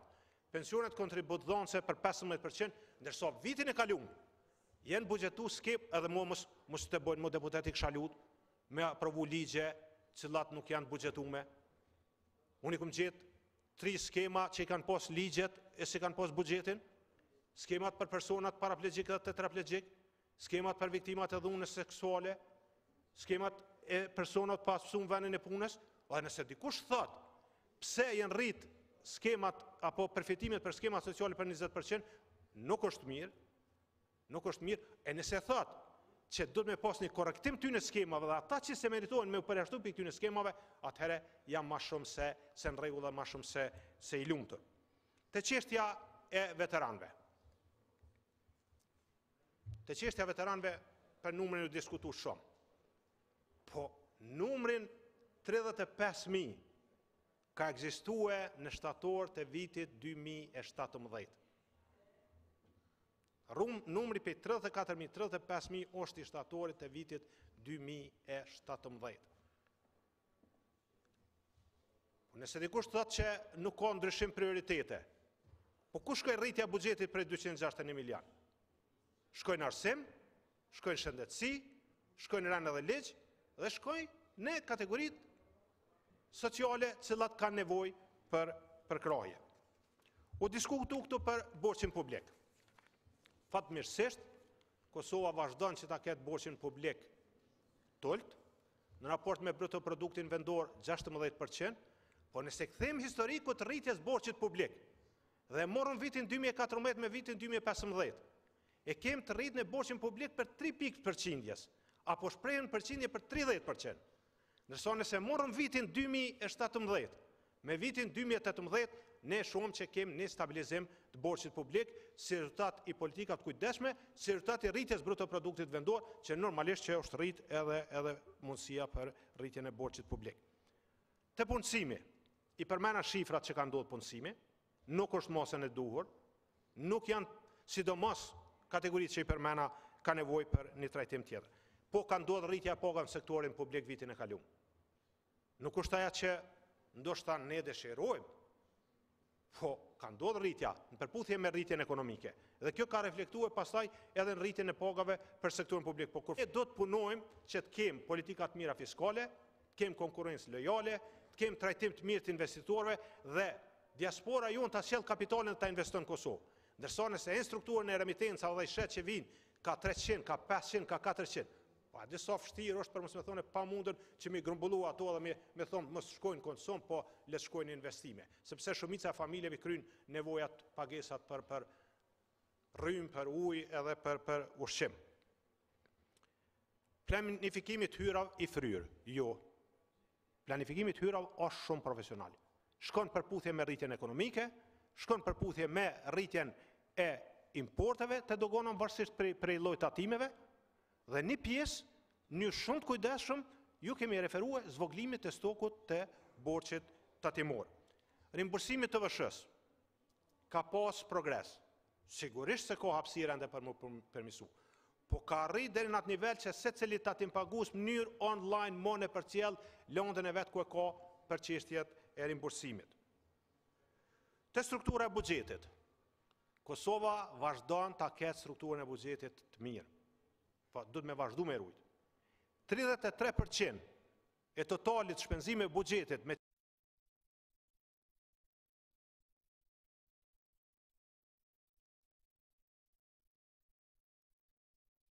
Regjia. 33% e totalit buxhetit me qenë investime kapitale, hene bëna një analizë në vendet e regionit e pak ma jashtë edhe shumë sa është pjesëmarrja e investime kapitale në totalin e buxhetit. Sa i përket iniciativave të reja ligjore, ja nuk e kemi lënë me bë gabimin pit kalumes. Unë personalisht nuk jam pajtu me disa iniciativa. Disa për tyne po kum votu kundër. Edhe këtu në kuvend e kum dho mendimin tem. Mirë po, ka kalu ligjin kuvend e ka financimin e sigurt. Për pjesën e iniciativave ligjore, që mundën me ardhë gjatë vitit tashëm, gjithashtu jemi kont kujdesshëm, ku nëse vëreni edhe shikoni buxhetin, te Ministria e Financave janë do fonda aty, si kontingjenca, cilat janë të dedikume për mbulimin e kostos të iniciativave ligjore. Sa i përket buxhetit të komunat. Komunat kanë autonomi plot sa i përket hyrave vetanake. Ata munden me i përdor për qëllimin cilat ka nevojë. Mi po kur i marrëm shpenzimet e mollrat, nuk do të thotë që është shpenzim për mollra automatikisht nënkupton shpenzimi luksit. Nuk janë luks shpenzimet për mirëmbajtjen e projekteve. Është gabim me u bë një projekt kapital e mos më u sigurue mirëmbajtja e atij projekti. Unë jam kundër rritjes shpenzimeve për telefona, për derivate, për udhtime pa nevojë, pa arsyeshmëri, kundër këtyre gjitha jam. Po për mirëmbajtjet projekteve, për borën esenciale, për çështje tjera, normalisht që i përkrahom. Te buxheti i FSK-s. 100%, jo më pak. 100% kërkesa e kësaj organizate buxhetore është përmbush. Dhe kemi dhënë zotimin që në çdo fazë që këta kërkojnë buxhet shtesë na me najt mbrapa kësaj çështje. Për pjesë tjera janë pjesë gjitha institucioneve, po sa i përket aspektit financiar, as që kemi diskutu, ka që është kërkesa që financimi. Mbledhet qeverisë u ngrit një kërkesë për një buxhet shtesë, prape kemi aprovu. Nëse ka nevojë, këtu jemi. Te buxheti i zyrës kryeministrit. Nuk jam këtu me luajt rolin e avokatit, të paktën në asnjë moment kur me diçka spajtona. Po do të me pas qartë që në zyrët kryeministrit funksionojnë dy agjencione. Agjencioni Statistikave të Kosovës edhe Agjencioni Veterinës të Kosovës. Dhe nga totali numrit punësumve në zyrën e kryeministrit, 350 janë që i takojnë ty në dy agjencioneve. 350.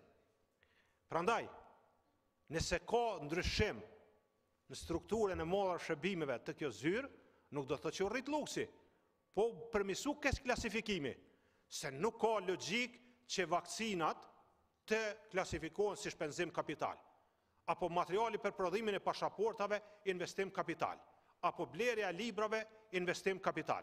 Prandaj, duhet me pa që mrena secili institucion cilat agjencione janë. Dhe rritet buxheti për shkak se ka me pas nevojë për përgatitje për regjistrimin e popullsisë.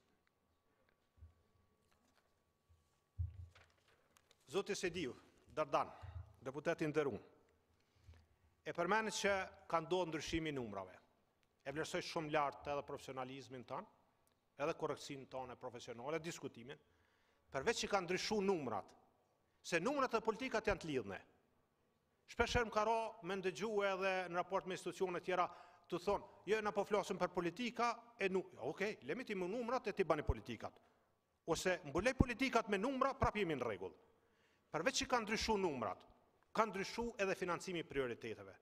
Nëse shikojmë rritjen e buxhetit, rriti buxhetit ka shkuar në arsim, sigurisht i pamjaftueshëm, në shëndetësi, sigurisht i pamjaftueshëm, por nëse dikush thot që nëse krahasojmë buxhetin e vitit 2019 me 2017, për këtë sektor është rrit për 55 milion, atëherë si Ministri i Financave kam obligim e pyet kua vlera për para.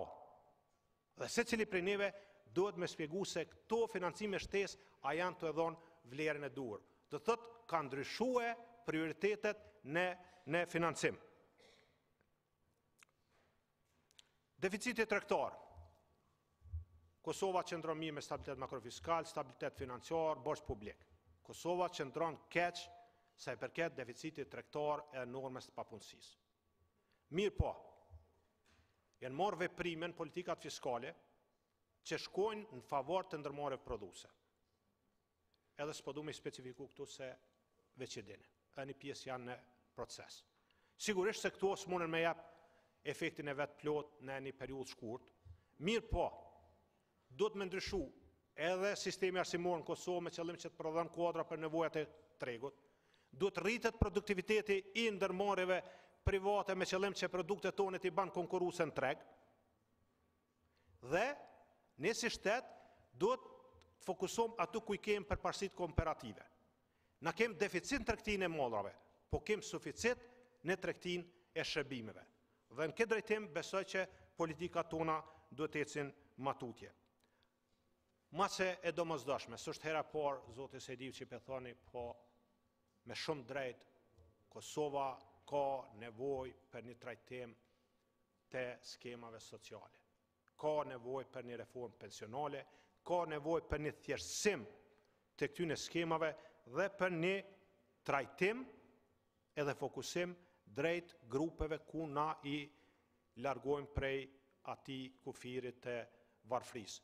Dhe asnjë deputet nuk besoj që thot se pagat janë të larta, po kem nevojë me korrektu këto skema edhe me largue prej këtyre skemave ata që nuk e meritojnë me qenë pjesë e këtyre skemave. Unë edhe njëherë, deputet nderuar, deri tash ju falenderoj për diskutimet e juve shumë profesionale, ma shumë se korrekte, jam në dispozicion t'juve dhe besoj që do të vazhdojmë prapë. Po gjithë ditën dhe edhe nesër. Faleminderit, shkojmë mirë, replika. Replikë, veç replikë. Faleminderit kryesues, faleminderit ministër. Në fakt ministri boni dy diferencime. Të parën e bëri mes vetit dhe institucionit vet dhe qeverisë. Tha ne jemi Ministria e Financave, po kërkesat prej qeverisë janë këto, kur foli për mbrojtje. Dhe dyti bëri diferencim mes kuvendit dhe qeverisë. Ju deputet po na sjellni skema sociale e ne si qeveri po duhet me aprovu. Por në fakt as buxheti e as qeverisja nuk shihen kështu. Qeveria është një, ka shumicën parlamentare, politikat e saj janë të prezantuara në këtë kuvend dhe janë të aprovuara në këtë kuvend, prandaj trajtimi i buxhetit bëhet si një. Si till janë dhe komentet tona. Dhe kur komentet tona thonë që ju keni planifikuar në programin qeverisë, si qeveri, rritje ekonomike prej 8%, por vini me buxhet dhe realizoni në mesatare 4.5%, do të thotë se ju keni korrektuar projekcionet e juaja qeveritare. Ka që është thjesht ky fakt. E dyta, më vjen shumë mirë që pranuat faktin që në buxhet, sepse këtë se kemi thënë ne, e thot buxheti i Republikës në faqe 6 në paragrafin e fundit, se në bazë të dhënave zyrtare të punësimit në Kosovë, këtë vit janë humbur 16.000 vende të punës. Unë më herët dëgjova këtu edhe kalkulime dhe llogaritje të administratës tatimore të Kosovës si të usit pensional. Nëse ka nevojë, ne mund të mbajmë edhe ligjërata për punësimin formal dhe jo formal. Ne t'ju shpjegojmë çka është diferenca mes punësumëve në të bardhë dhe në të zezë. Njerëzit që paguajnë tatime jo domosdoshmërisht janë të vetmi që punojnë në Kosovë. Pra Agjencia e Statistikave e Kosovës, që është institucion pranë këtij kryeministri, që i merr 6 milion euro prej këtij kryeministri, që është zyre e kryeministrit, thotë që janë humbur 16.000 vende të reja të punës. Dhe në fund buxheti shpenzimet janë rrit për 600 milion euro, atë që e tham si Lidhja Demokratike të Kosovës dhe si parti tjera opozitare, është se pjesa më e madhe e rritjes nuk është në bazë të performancës buxhetore, është në bazë për dy burrimeve. I pari fondet e privatizimit, e dyta huazimi për institucioneve ndërkombëtare. Pra prej 600 milion eurove që ka rritë prej 2017-ës, 407 milion euro janë të privatizimit dhe të borxhit. Ka që është rritja, kjo është fakt. Kjo është fakt i prezentuar në buxhetin e Kosovës. Ju falenderit shumë. Falenderit, Zotë Ministër, shpjegim shtesë. Unë jam Ministër i Financave i Qeverisë Republikës Kosovës, në cilën kryeministër është Zoti Ramush Haradinaj. Çështja tjetër.